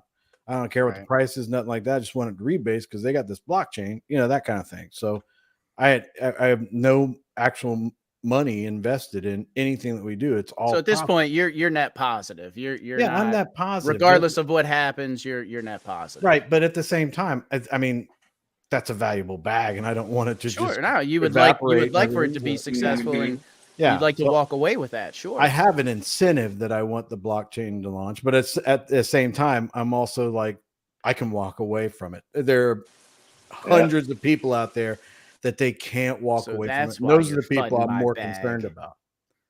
So, you what? What'd you say? I said, so that's why you're fudding my bag. Yeah, yeah. Sounds familiar. Hey, but see, there's something key that Chris just mentioned, and a lot of people go by it, and only Chris has mentioned that here in this live. A lot of people care about the price. Chris don't care about the price. He cares about going in and out and making his profit. If it goes lower, he'll go in with more, keep the rest outside, pumps up, takes more profit, gets back out, and that's how he makes his money. That's how a trader should think. Take profit often, and early. There you go. Yeah. And I think the hodl wasn't that. I think it came to be in crypto kind of the go-to phrase. I think it was in some kind of post about Bitcoin, and it was misspelled, and then it kind of stuck. Though. That's wrong. Is that you wrong? You're right. You're right with what you're saying, but the whole statement is wrong. Oh yeah. Because you can't cryptocurrency is not, especially DeFi, is not as mainstream as other financial assets. You cannot take it like that, because basically what they're saying is compound interest is what you're wanting. So there are things that if you bought into it and you sold, but if you left it alone year after year, it's earned you a certain amount of yield. You would make a ton of money if you held it for 20 years. Yeah, that's very realistic. Right. But even Bitcoin has some swings. There's certain things. I hold my Bitcoin. It's irrational. Don't, I can't explain it, but I just hold my Bitcoin and that's it. But in this type of space right now, when it's so young and we're talking about it being the Wild West and everything, you can't do that. You get your profits and hold and accumulate what your extra money, basically.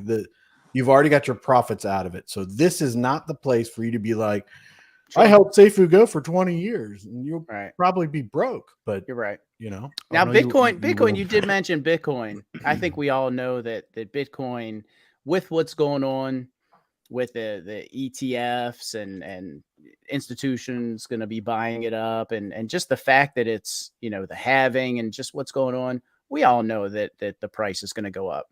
Had you have held Bitcoin from when it was next year, we could be young. Like, damn, Bitcoin's like $5 now. We're all like, it could, but what's the likelihood of that? I don't think so. But I'm like, damn, and Chris never learned to sell it. Poor guy. Yeah. I won't though. That's the problem. Is that listen, if everybody doesn't know, I got Bitcoin by playing video games. And I was like, what is this shit? And I didn't know how to sell it.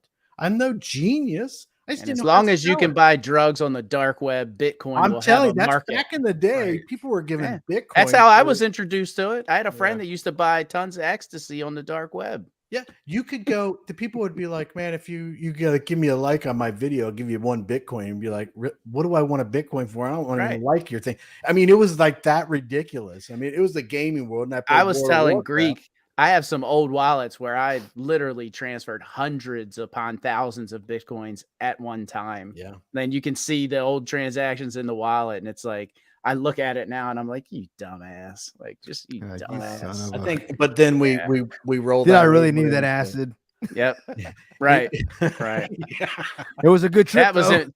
That was more so teenage years. It was like a $10 million trip. Like, damn, Acid was more teenage years. But back in the day when we were doing World of Warcraft stuff, they do like 50 Bitcoin. Right. Like, because I was like a tank, which is kind of like a lead, and they'd be like, "We'll give you 50 Bitcoin for doing it." And I'd be like, to come in and do your thing. What is right? that? Can I buy like?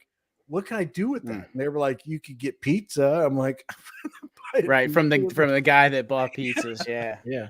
So crazy, man. That's how ridiculous it was back then. And yes, I am that old. So anyway, no biggie. So I think the ultimate thing is go into it having a plan. Go into whatever it is, have some type of plan, know what you're going to do, have your price points, your take profit points, like Chris said, take your profits. And if you want to go back in at some other time, do it. But, have a plan, know what you're doing. Yeah, no doubt.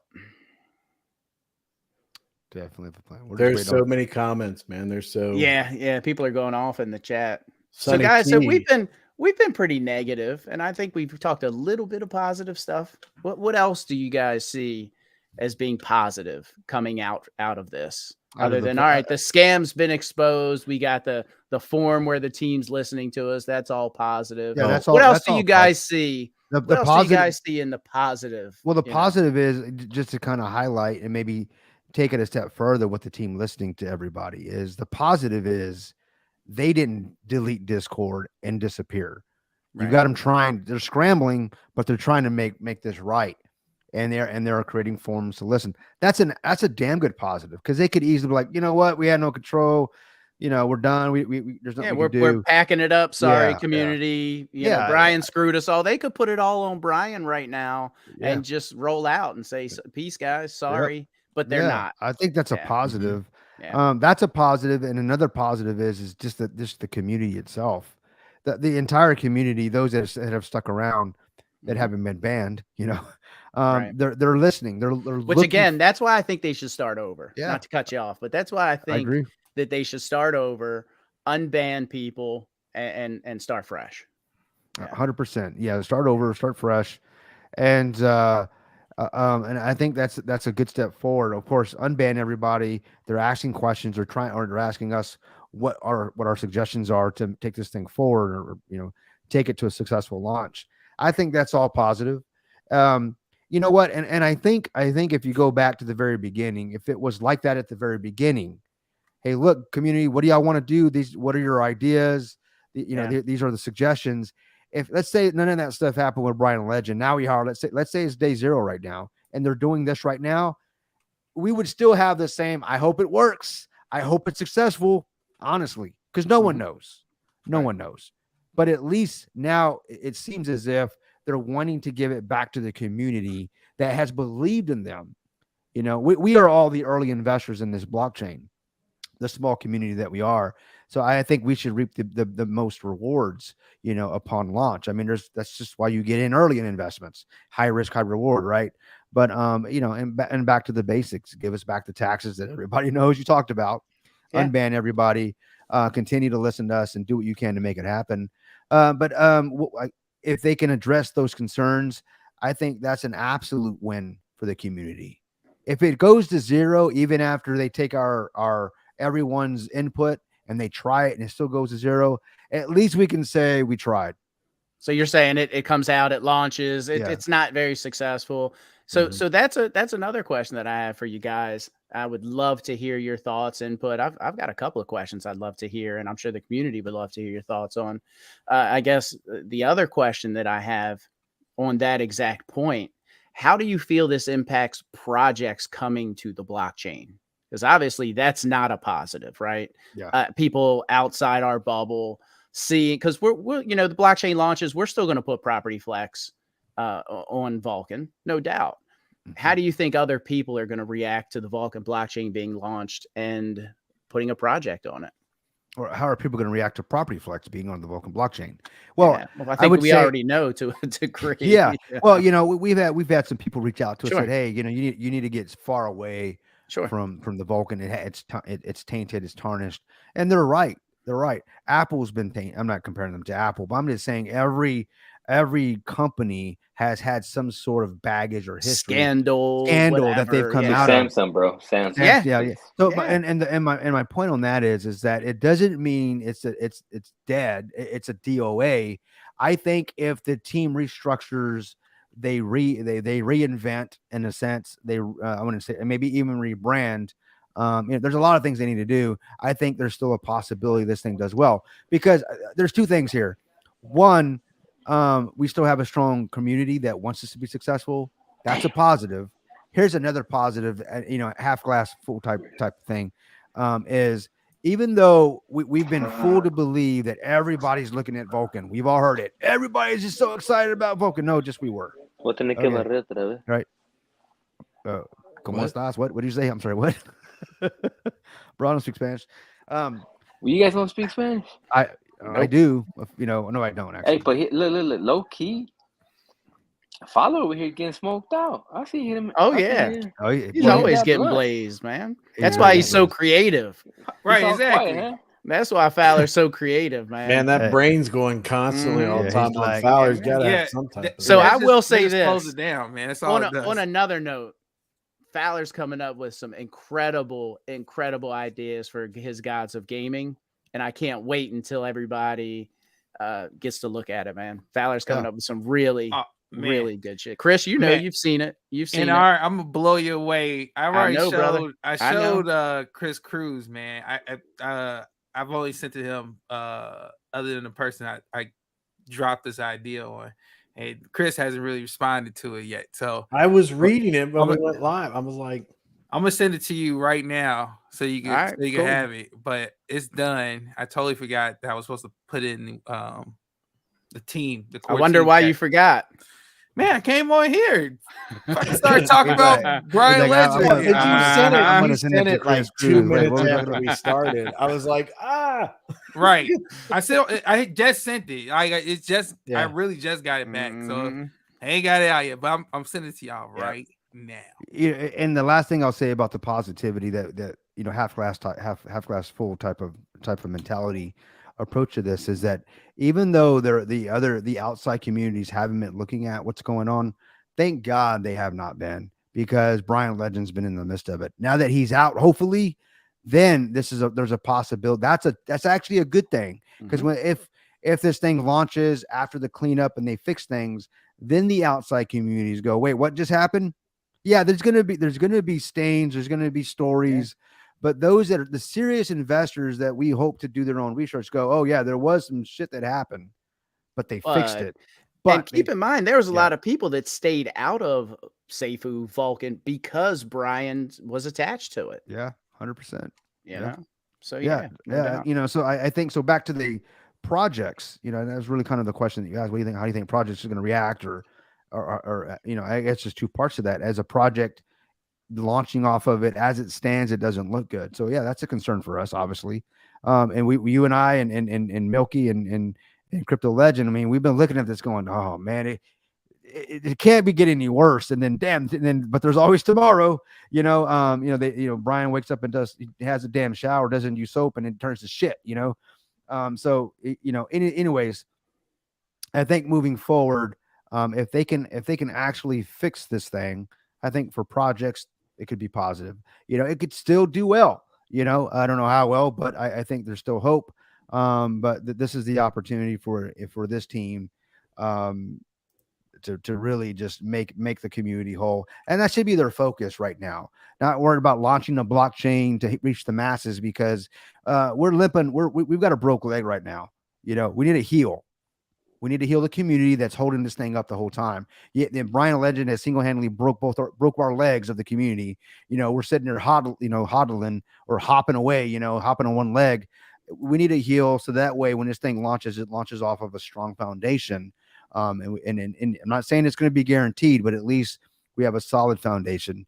Not this wishy-washy shit we've been so accustomed to. But that's my take on it. I think, if they fix it, we got one last shot at it. I'm not gonna say it's dead. I think we got one more shot at it, and that's how I feel about it. So Yeah, I agree with you, and I well said. You kind of mirrored my sentiment as well. And this comment from Double A here at Kryptonian and NR, I think Bix, who is Caitlin, we all know Bixbyte or Bix is Caitlin, said there are close to 100 projects waiting to list. Don't quote me on that, but thought she said that in the Brew Coffee Discord. Not sure, but I read that. So, yeah, I think I read that you're too, good. yeah. You're good, Double A. We know how it is, brother. We know how it is. But yeah, that's a positive thing. Yeah. Well, right? Sonny T says, positive Yeah. that this happened before the blockchain released. It is a positive. Imagine this thing launching in Q2, and then Brian still launches ESCO and all the shenanigans, because he would have done that. And we kept questioning, why is this man? We're getting ready to launch a blockchain. Why is he fucking around with all this dumb shit? Yeah. ESCO and like, why? Why are you doing this? You're making us look bad, man. Yeah. And then to have the failed launch and then another failed launch, and one person profited, just some random dude with a bot. I find it hard to believe with everything that's come out that it wasn't Brian who profited off ESCO. I find that really hard. He either has the worst luck of any project developer or project lead in the world, because he at the end of the day, if you look at his history, his track record, he's like 0 for 10. You know what I mean? Like, the dude just has not been successful at anything. I started digging into like some stuff when he did Tags Exchange. So he actually started his own exchange, which was, I think he had some dude on Fiverr make him an exchange or something. And basically people were locked up in. He said, "Oh, you got 30 days to pull your money out." People were trying to get their money out. Their money was locked up. Within that 30-day period, they kept reaching out to support. Nobody would get back to him. And eventually he just, closed up shop, kept everybody's money. Yep. Oh, Greek's talking about his token. He's being asked in the comments. He's like, Yeah, I know. Yeah, I know from talking with Greek. He said this is definitely not the time to launch a token. Obviously, you guys know Greek is all about the community, all about the people, which is why he has 8,000 plus subscribers. And we love the guy, man. Up in here. Yeah, we love the guy. And he knows now is not the right time when the community's hurting. The community's kind of broken apart, trying to heal. We're trying to put it back together with some super glue. Yeah, he's on the same sentiment as us. He wants the community to be whole first. I said that yesterday. We talked about it yesterday, Chris, right? That we're not up here shilling our project. Yeah. Now's not the time. Even Fowler, right? You're like, man, I'm taking a step back. You mentioned that yesterday, Fowler. You're taking a step back. Things got to get right first. Yeah. Right. Yeah. I mean, you have to. I mean, like you can't. There's no way I could try to profit. Right. It's almost like profiting off of someone's funeral. Yeah. Right. Like trying to get chicks at a funeral. Yeah. Right? Yeah. Show one of flowers. You want to buy some roses? Anybody want to buy some roses? $50. Yeah. That type of guy, man. And that's like wedding crashers. Wasn't it wedding crashers? Yeah. Pick up chicks at a funeral. That's dirty, bro. Yeah, it's dirty. That's like so Brian Legendly, bro. Yeah. That's gross, dude. Yeah, man. Go ahead, Fowler. But yeah, man, like you can't be doing that stuff, man. Like the community needs to they need to sit back and really understand what just happened, right? A lot of them ain't really processed it. You can tell a lot of them haven't processed it because some of them are still apologizing for this guy. Like apologizing to him and stuff. Are you crazy? Yeah, I keep seeing stuff about, "Oh, Brian, we still support you and you're still the man." And I'm like, bots. Are you guys all bots, bro. Blind or whatever? Yeah, but still, man. Not all of them, man. There's got to at least be one or two that are actual people that are I know. I love Brian. I'm hodling, bro. Diamond. Everyone's paper hands, bro, but me. Yeah. And Sky High says, I hear you, at Sky. Kryptonian, y'all should have listened. Y'all might have already been up and running. He's gonna rub our nose in a little bit, and our too. And yeah, you guys did tell us we should look to launch on BSC or another blockchain, which we are. We are doing that, but we have taken this time to, you get one chance. You get one chance to launch. Look at ESCO. Yeah. We want it to be successful. And also just we want it to be the right time. And our core community is the Vulcan community. So not that people outside of the bubble don't know who we are or heard of us, but not as much as inside the bubble. So we wanted to launch at the right time. Now is not the right time. People don't know what's going on with their Vulcan investment. Some people have over leveraged themselves.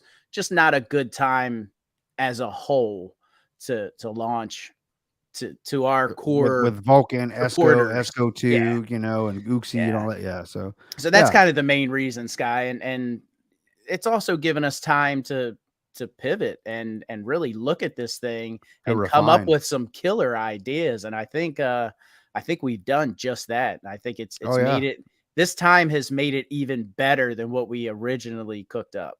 Let's put it that way. After talking with Milky, in the conversations, I'm not trying to talk about the project, but yeah, the time has, and then on the last probably week and a half or so with everything unfolding, it's our team has, we're talking about focusing and refining our focus on obviously, we've already got, you guys understand the fundamentals of the project that we want to launch.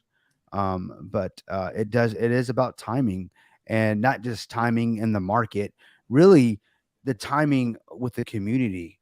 I can't sleep at night going, "Hey, buy my project," knowing everybody just got wrecked emotionally, physically, I won't say physically, but emotionally, financially, by not just one man, but a man and multiple men that were involved and people that were involved in this thing. It's not the time. not the time. Yeah, good And call. and we're gonna, when is the right time? We'll know because you're gonna tell us when the right time is, guys. Because why? You need us more than we need you, bro. So. Exactly. Or actually, we need you. We need you more than you need us. Yeah, I said it backwards. exactly. Floridian slip. No, but we need you more than you need us, guys. And Yep. and that's just the facts, man. And I think if every project developer, lead, team, they understand that, and then I think that's when quality projects come out. Well, that's And also when we self-regulate.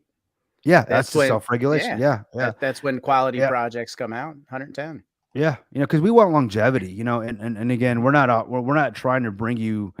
Guy, I don't believe we went to the moon, guys, ever. So why would I say we're going to the moon? I remember when I first got into DeFi, going to the moon. That's when I first heard of that, the shenanigans of that. I'm like, what the hell is that? Because I hadn't, even then I was like, we never went to the moon. What the hell are they talking about?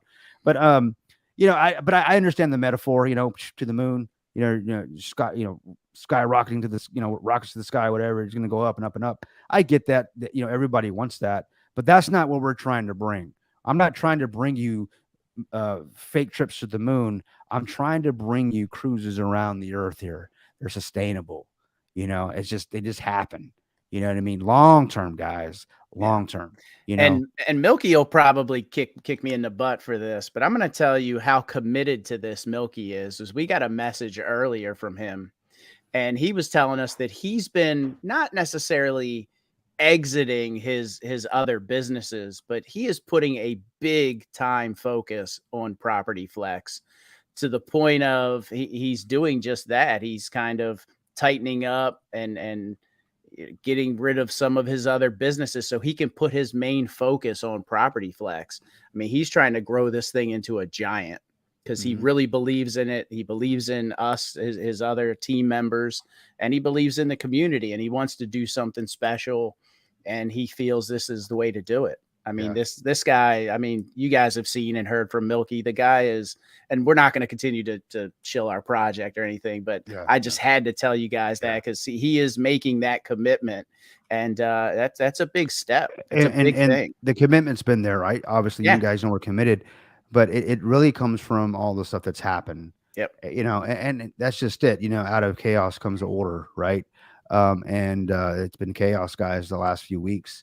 And it's allowed those that are trying to actually, that want to be a part of the space and bring projects to the space. This is our opportunity to go. We don't want to be like that guy. We don't want to be like that. We want to be the exact opposite of that guy. Yep. Absolutely. Because I'm telling you, and we're not just going to tell you, we're going to show you. Yeah, we're going to, right. That's right. They'll tell people what you intend to do, but first show them. And that is the actual one of the keys to success.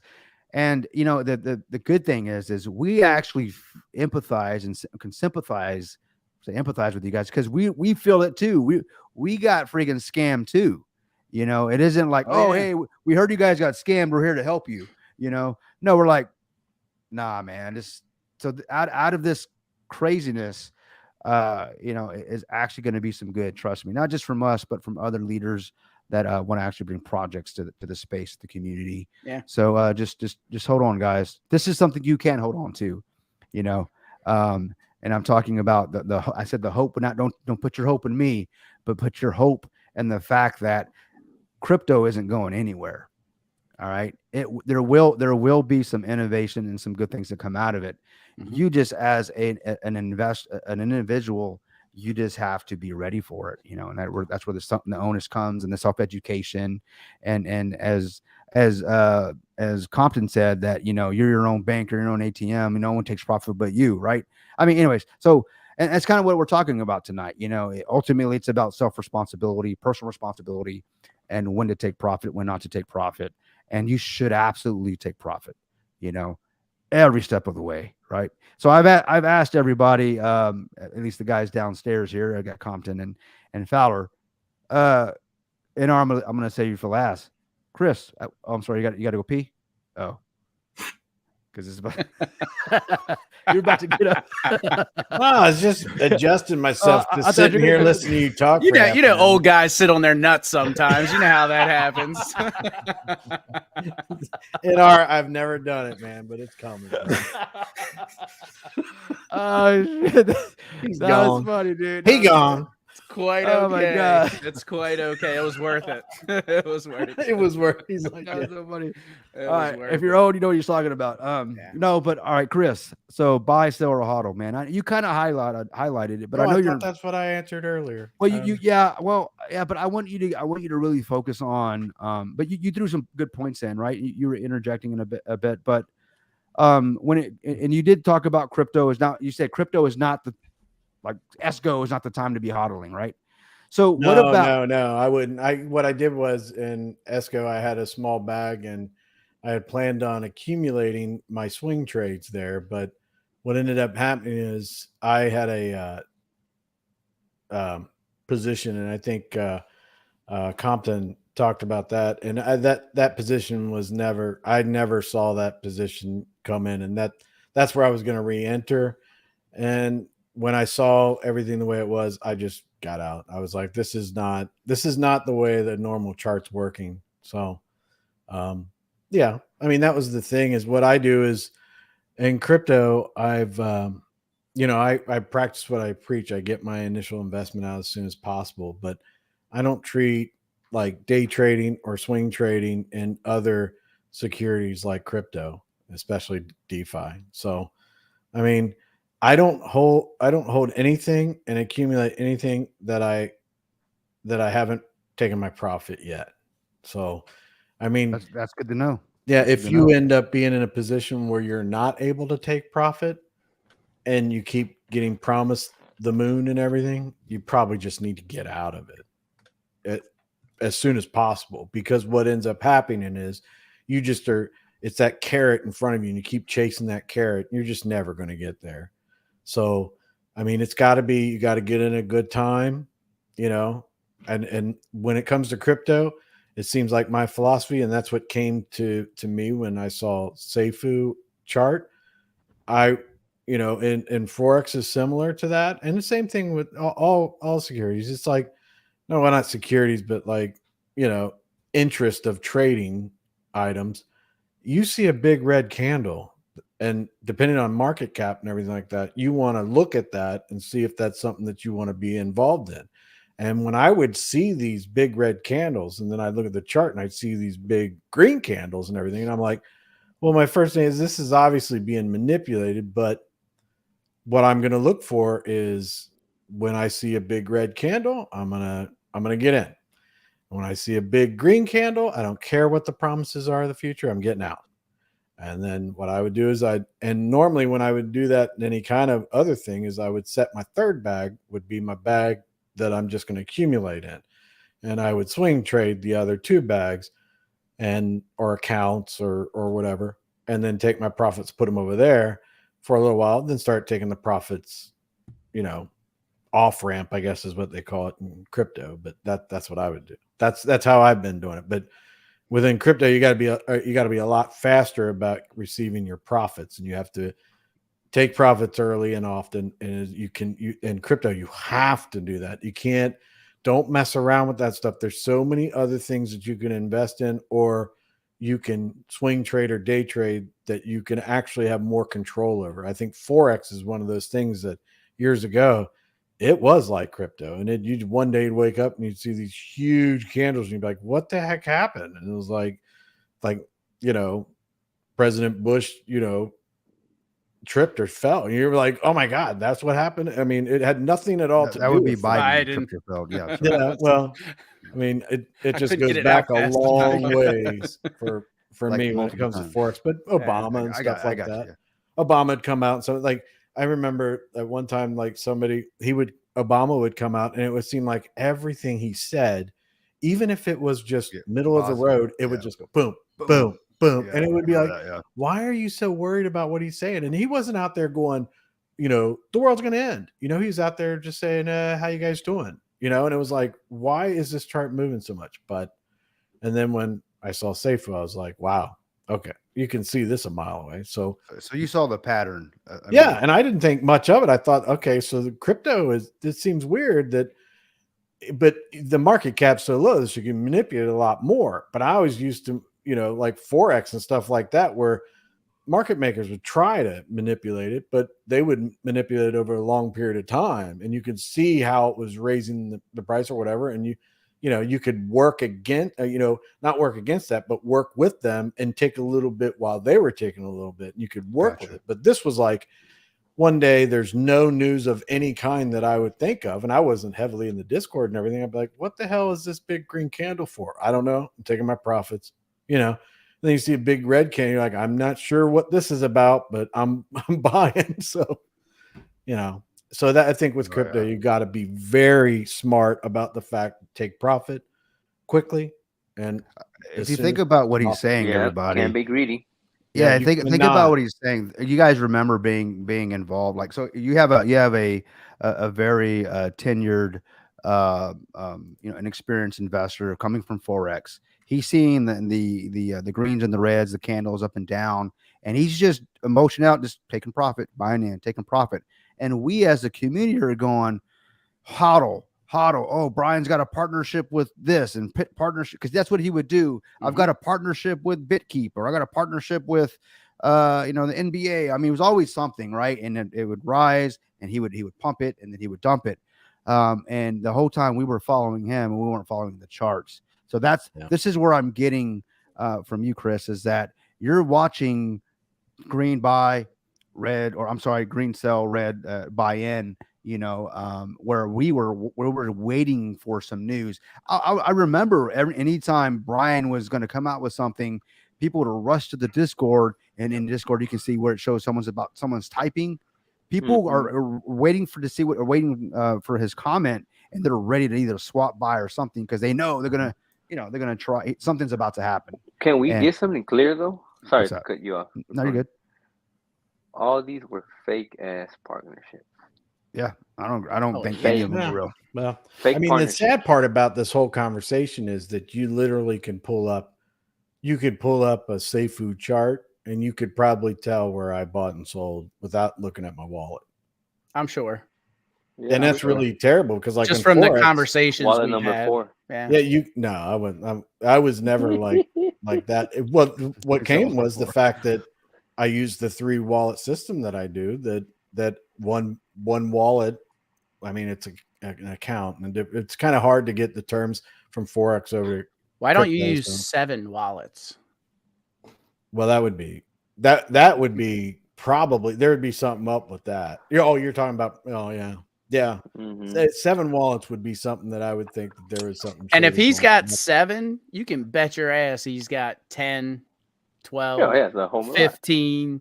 20. Yeah, that's a system of so that brings up a whole nother conversation. Yeah. Hey, but I have a question for you, in our legend. What's up?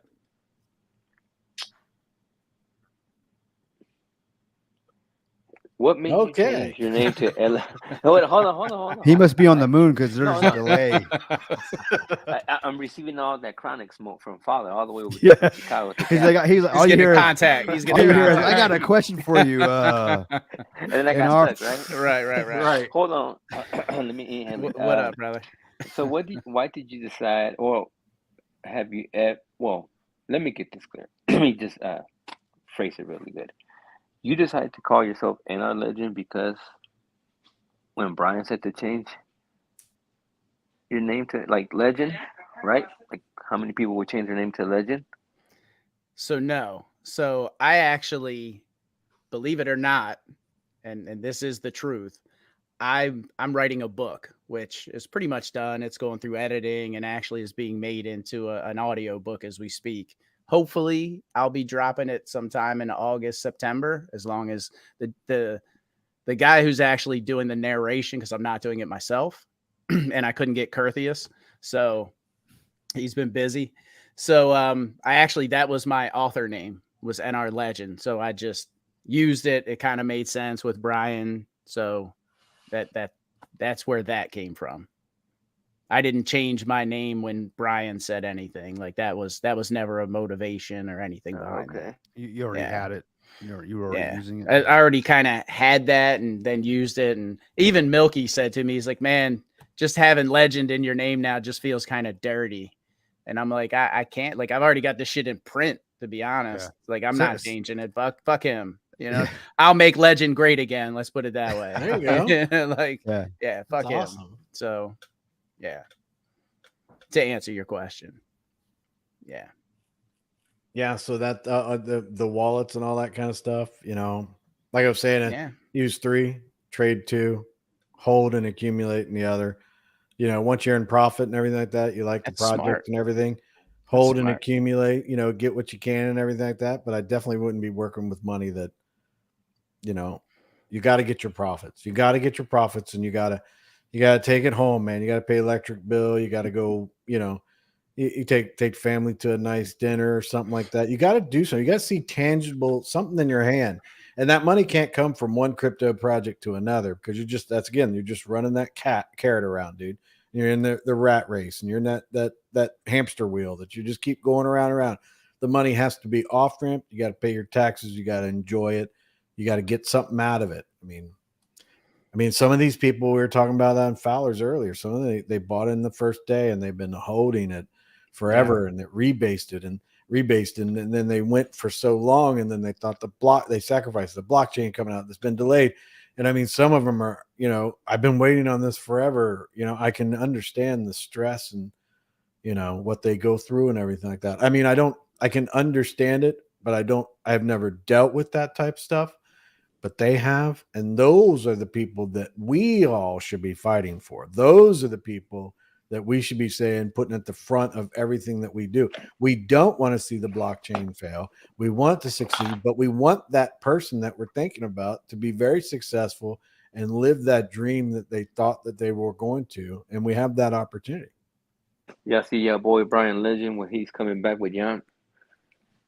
Oh, he's doing, yeah. Is that gonna be his meme token? Yeah. Or well, I don't know, bro, but he's acting like he's God, and he's saying, like, you know, like kind of phrasing like his disciples and you worship. All I know is that when it's almost like he's bipolar and didn't take his lithium or something. Oh, like, he's bi stupid is what he is. Yeah, he's something, man. Like when someone mentions God in their conversation, right, or something, like for example, the Titanic. When they said, "Oh, not even God can destroy this boat," what happened? This boat, yeah. Right, right. Nah, you're right. Yeah. So don't test him.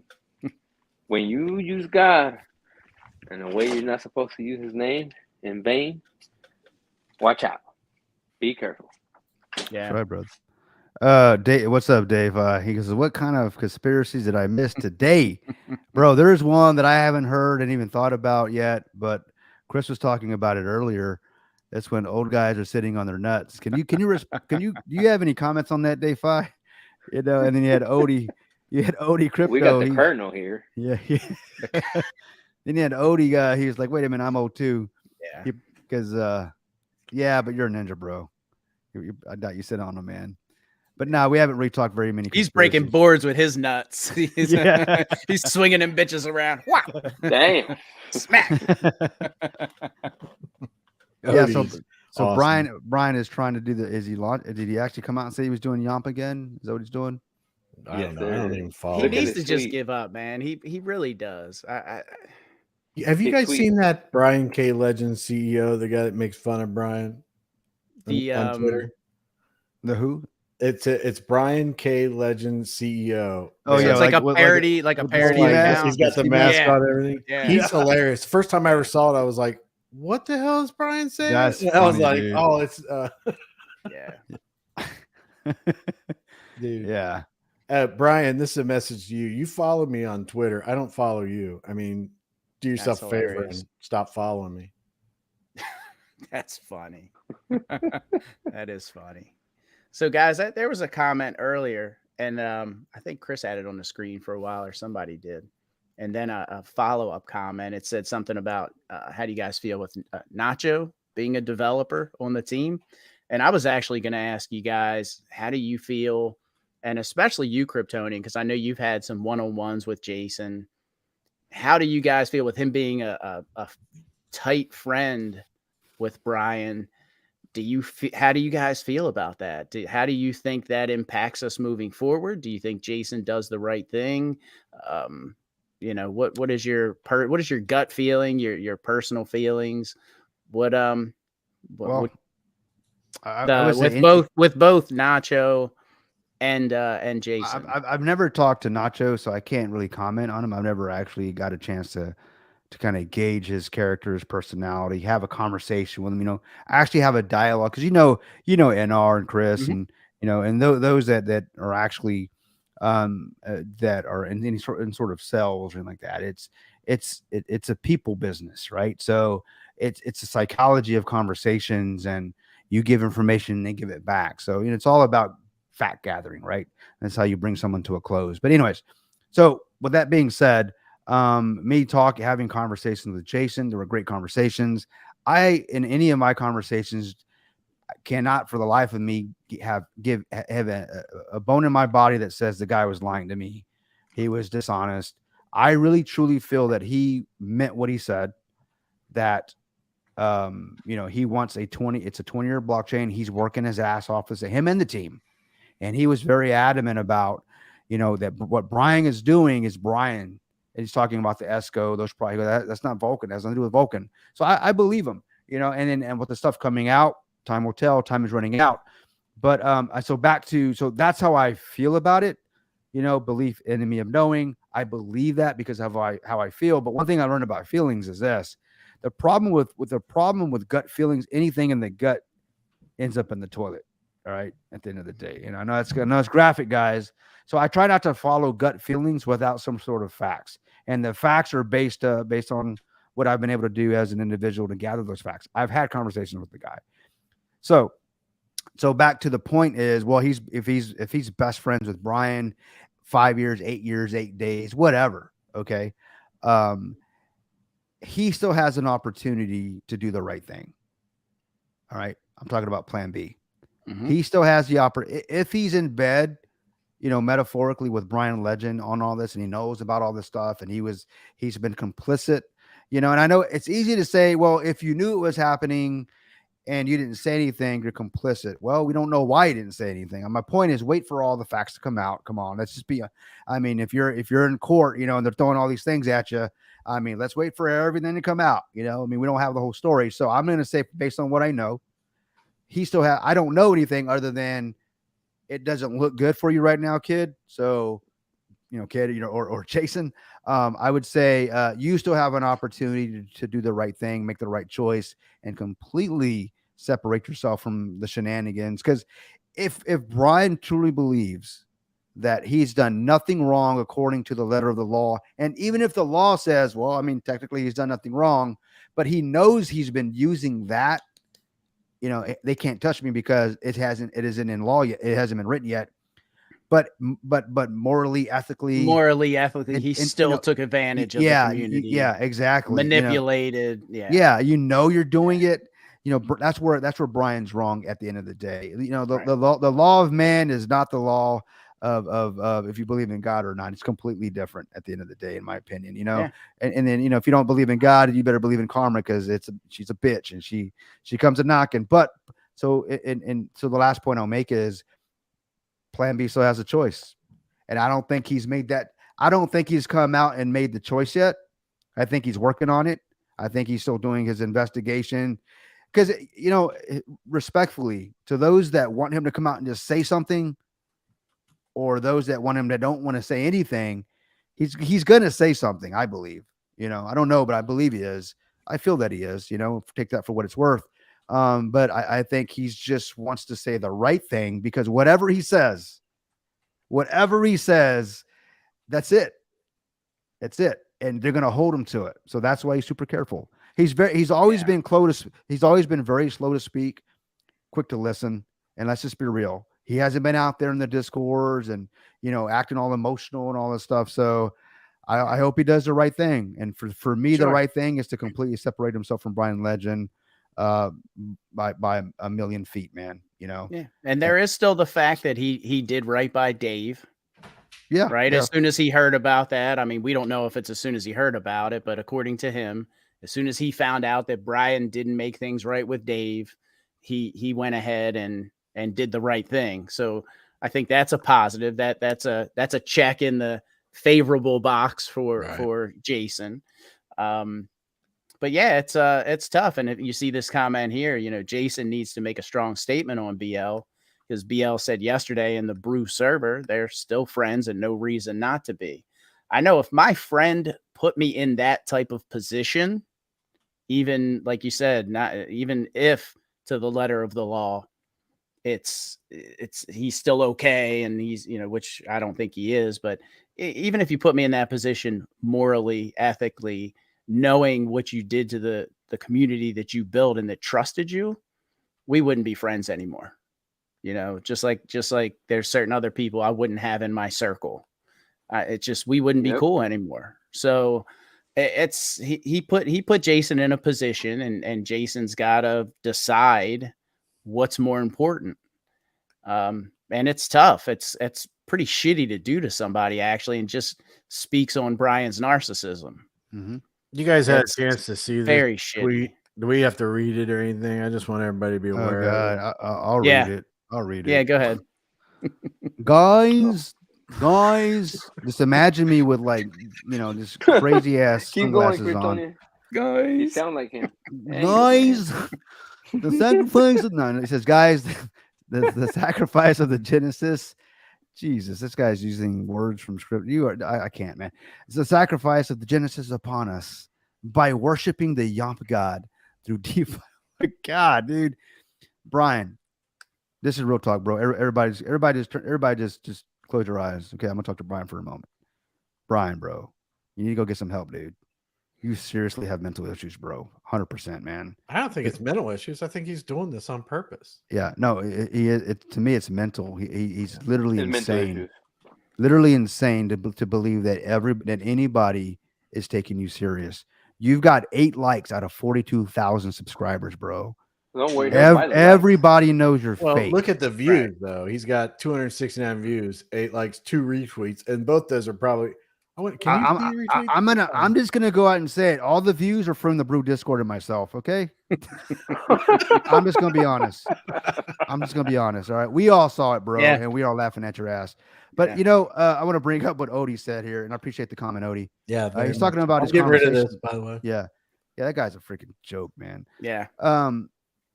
And he said, Odie, what's up, Odie? Guys, Odie's going to be on a live tomorrow around I think it's 11:30 my time central. I'm going to do my best to join it. He always sends out an invite. I might be able to join it depending on how my workday goes, but it's always a great time, as you know, because it's like the Jerry Springer show. Shit happens on Odie's show, right. bro. Oh, it's it actually will be there. It's at it would be 11 your time. 11:30 my time, right? Yeah. No, or 11. 11. I always like Odie's too, man. Yeah, I like Odie's live. No, he keeps it real, man. He's very positive, but he keeps it real and he lets people. Yeah. He's a damn good moderator. Odie's just good people, man. He's a lot Odie like is just good Chris. people. He's a lot like Look you, at man. Father. He's really good at moderating, man, and lets people get their stuff, word out, and it controls the conversation. And the discipline it takes to be a ninja, you can see it spills over into his life. Oh yeah, and into his character, like he's one with that shit, because Odie is just a fantastic individual. Odie one Kenobi, yeah, man. And Odie, make sure now he's got several in there, and they got mixed up, so he's got a whole statement of stuff. He said, "I've got a bad feeling about this." Out. Look at him, damn. I'll read the first one. He says, "I was on a very." This is Odie talking about his conversation with Jason last week. He says, I was on a very long conversation with Jason last week, and I've talked to him about a couple of things since Dubai. He's not happy about what Brian did. BFFs or not. Friends are friends, but business is business. And you know what, Odie? I had the same conversation with Jason as well, on the same type of conversation weeks ago. I'm talking about the this is before this shit. Yeah, the April Fool's bullshit. Yeah, all right. And he's like, man, he goes, what the hell? He was he's like, I'm not happy with Brian's doing. Friends are friends, but business is business. This is, and that's when he was telling me about. He goes, I mean, my focus is on the blockchain, and then this bullshit's happening. So I bet Brian just, apparently hadn't stopped. And then Odie goes on to say, then he says he has also said he would make this right. He's also an investor and has some serious money invested in this blockchain. So he definitely wants to see this to be made right. If I had a good friend I'm going to pull up the next one. He goes, if I had a good friend that fucked me over like Brian did, our friendship would be at a bare minimum, but be put at the back burner Well, I made everything right, bare minimum, and based on how Jason had handled issues in the past. So, are you saying that that's what Jason said, or he goes, and now I'm still firmly believe that he is working to make this right, working hard to make this right, until he gives me a reason not to believe in him. I'm not. He goes, I'm on Team Jason. So yeah, and that's just it. I'm in the Yeah, I same think that was boat. a little bit of Odie's feelings. Yeah, a little at bit the of end. gotcha. Yeah, which is Gotcha, cool. okay. And I think we're all there. Yeah, I'm in the same boat with you, with Yep. Odie. So look, he's had a very similar conversation with me as well. Sure. So that's two people. So how many times have we heard of like a wife and husband, and the husband's embezzling money, and they're like, how could you not know this, lady? You know, like, you live with the dude, you're spending the money, and the wife's like, man, she really had no fucking imagine clue. an Australian man having a Filipino girlfriend, and he's like ripping off all his community, Yeah. and the Filipino girlfriend's his benefit. Kind of like that. Yeah, I feel Kind of. Is that too soon? Is it too soon? Yeah. No. it's never too soon, brother. Dude, It's I must be never getting too old, 'cause soon. I have no I idea. was talking about Brian, guys. If Yeah. you didn't know. If you didn't know, yeah, that's hilarious. Yeah, but you're right. You're right, Inar. It's I have like, no idea yeah, what I I'm mean, about. But there are, instances where, the wife is a stay-at-home mom, or she's this or that, and the husband takes care of the finance. She has no clue. So, Yeah. I mean, it is possible You're that probably they're right. friends and There's he a slim didn't chance. know what was going on. Now, there's There's a also very a slim chance, possibility man. that he did know and turned a blind eye. There's all kind of possibilities, but I think this is a very pivotal time, for Jason, for the blockchain, Sure is. for Adrian, for Damien.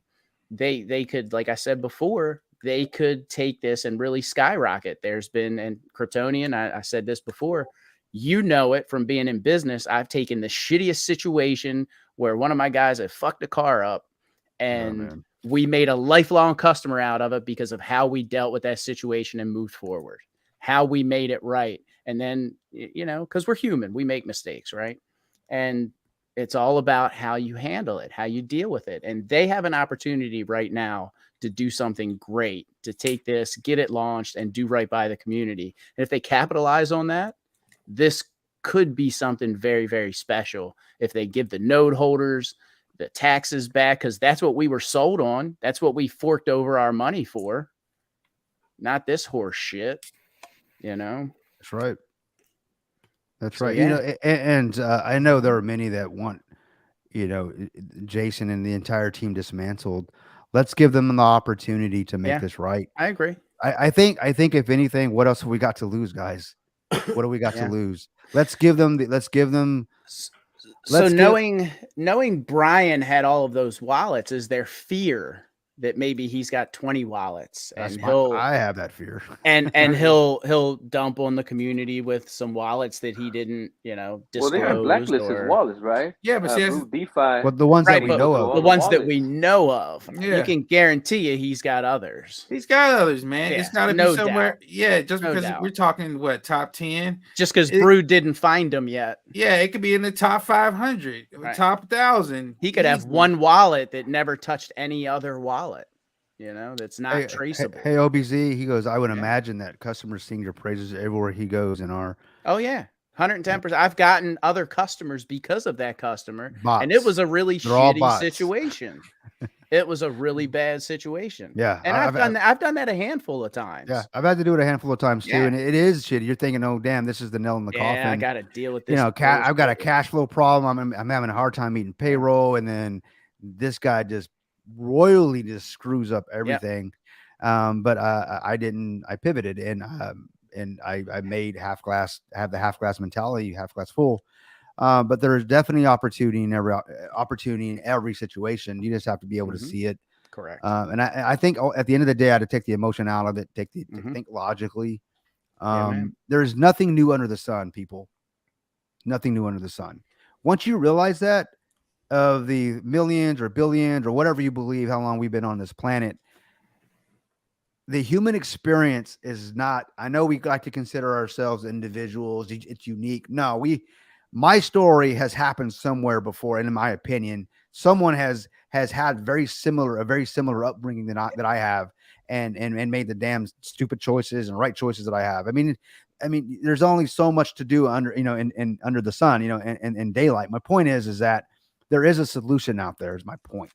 man. You just have to look for it, and someone has the answer. Just got to be listening for it. But Yeah, man. there it is. Very well said. Oh, they hold on, do. what's up? What's up, Jaco? Jaco, Yeah, man. he goes, yeah, my in-laws are Filipino, man. So yeah, I'm not knocking them, bro. I'm not knocking them. My daughters are half Asian, but damn, they got some good food. But I was just saying that hypothetically, Damn, what's with that racism, Right. Kryptonian? racism. What we talking about, bro? You got the big nopal in your forehead. Yeah. Look at you. You got the what? Big cactus in your forehead. Big cactus. Hey, bro. I'm not racist, man. I love Hey, everybody. but I had that question too. I just didn't want to offend anyone.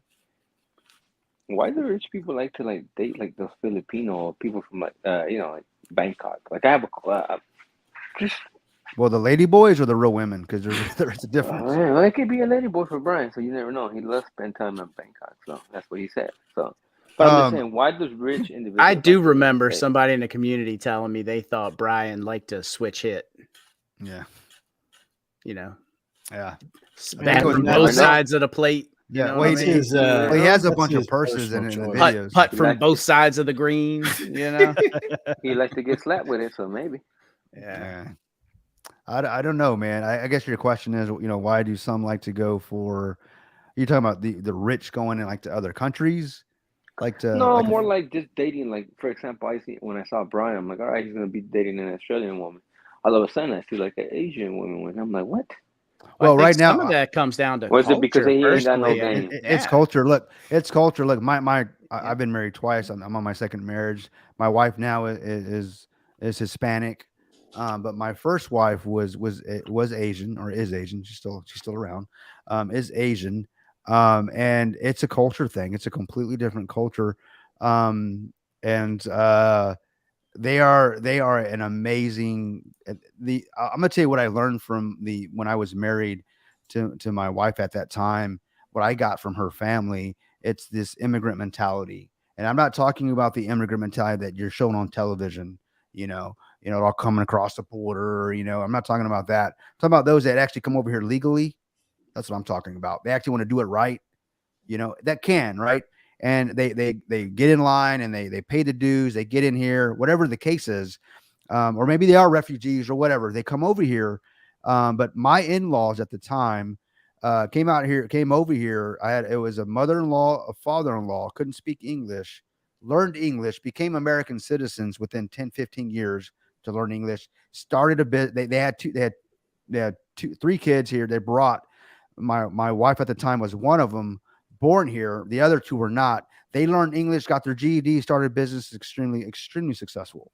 They did not get on welfare. They didn't take advantage of the government, handouts. It was a culture, what I learned from them is how to start a business and how to keep it going and how to work like no other, so that I don't have to live like everyone, like everyone else, work.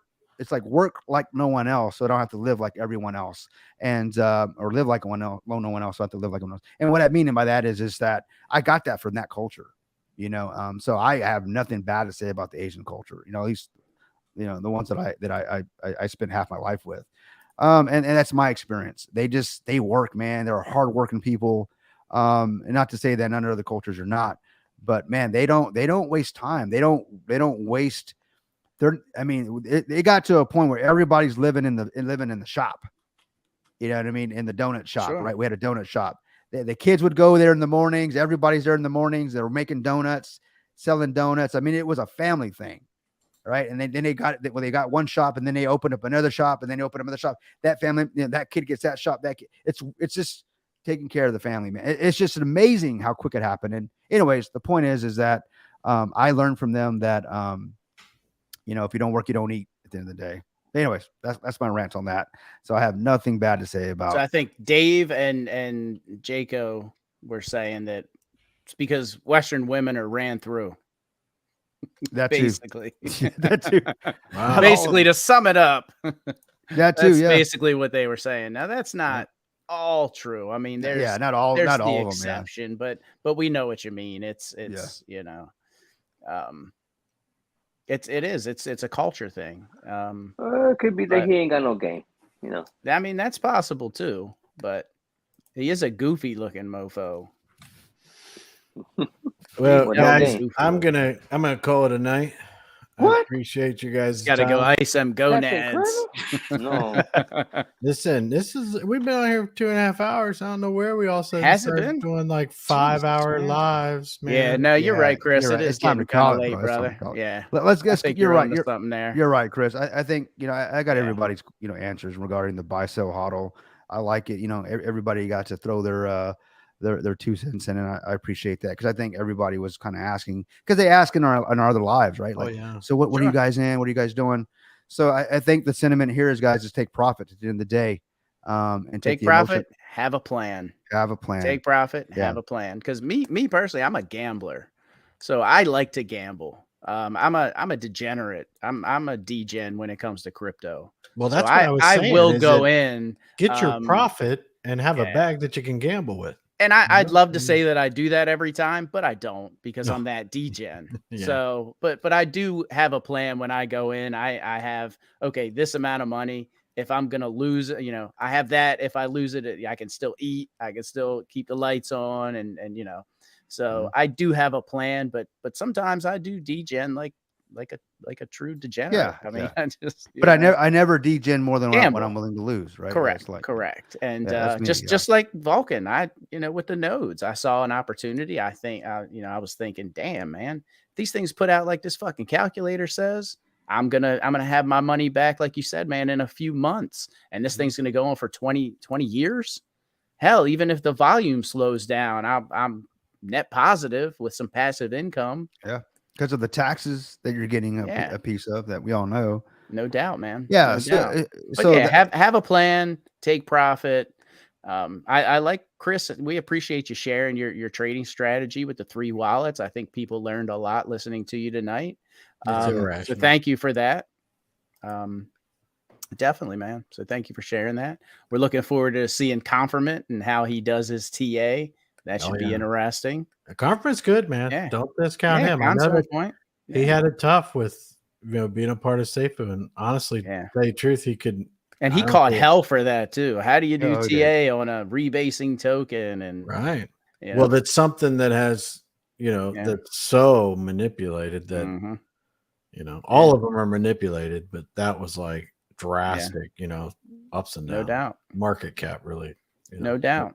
And I think people can take away from the show tonight that yeah, we the buy sell hodl, thanks for bringing that up, Kryptonian, because we have been asked quite a lot, quite a few times, and also that there's a lot of negatives going on right now, and you still got this clown on Twitter talking about Yomp and everything else. We just want him to go away, but there are some positives here, guys. So we're not all doom and gloom. There is some light at the end of the tunnel. There's a rainbow, pot of gold at the end of the rainbow that we do see. So we're not blind to that fact, and we want you guys to know that we do want the blockchain to come out. That is the end goal. Everybody up here wants that to happen. And at this point, we do put our trust in the team and Jason that they'll do the right thing. We see some positives with them putting out that form, asking for some feedback, and hopefully they come through. Caitlin says there's 100 projects waiting to launch. If we can get the blockchain launched, maybe those 100 projects help us get the volume, help us bring people to the blockchain. So yeah, there are quite a few positives, guys. There is. And thanks everybody for tuning in. And I'll leave it with this, guys. A thief will never be wealthy by taking the peace from others. And nobody in this community has peace at this moment. So Brian Legend and those that will follow his path, you will never have peace and wealth. Without peace, there is truly no wealth. I promise you that. You cannot sleep at night, and you know what I'm talking about. Because that's why you're back and you're trying to come back and make yourself trying to relevant again. justify it. Yeah. So, as always, everybody, thanks for joining us. I appreciate it. We're going to see you guys on Wednesday. We'll be doing this again. We'll be talking. If they'll let me actually talk about aliens, I will, because they always shut me down. But I They really don't appreciate. exist. Yeah, they don't exist, right? But with all that being said, guys, remember always to inspect what you expect. You know, do right and fear no man. Give love to all and hatred to none, and we'll always hopefully I had to bring it back, guys. I messed up. We'll Yeah. see you guys on the blockchain, hopefully.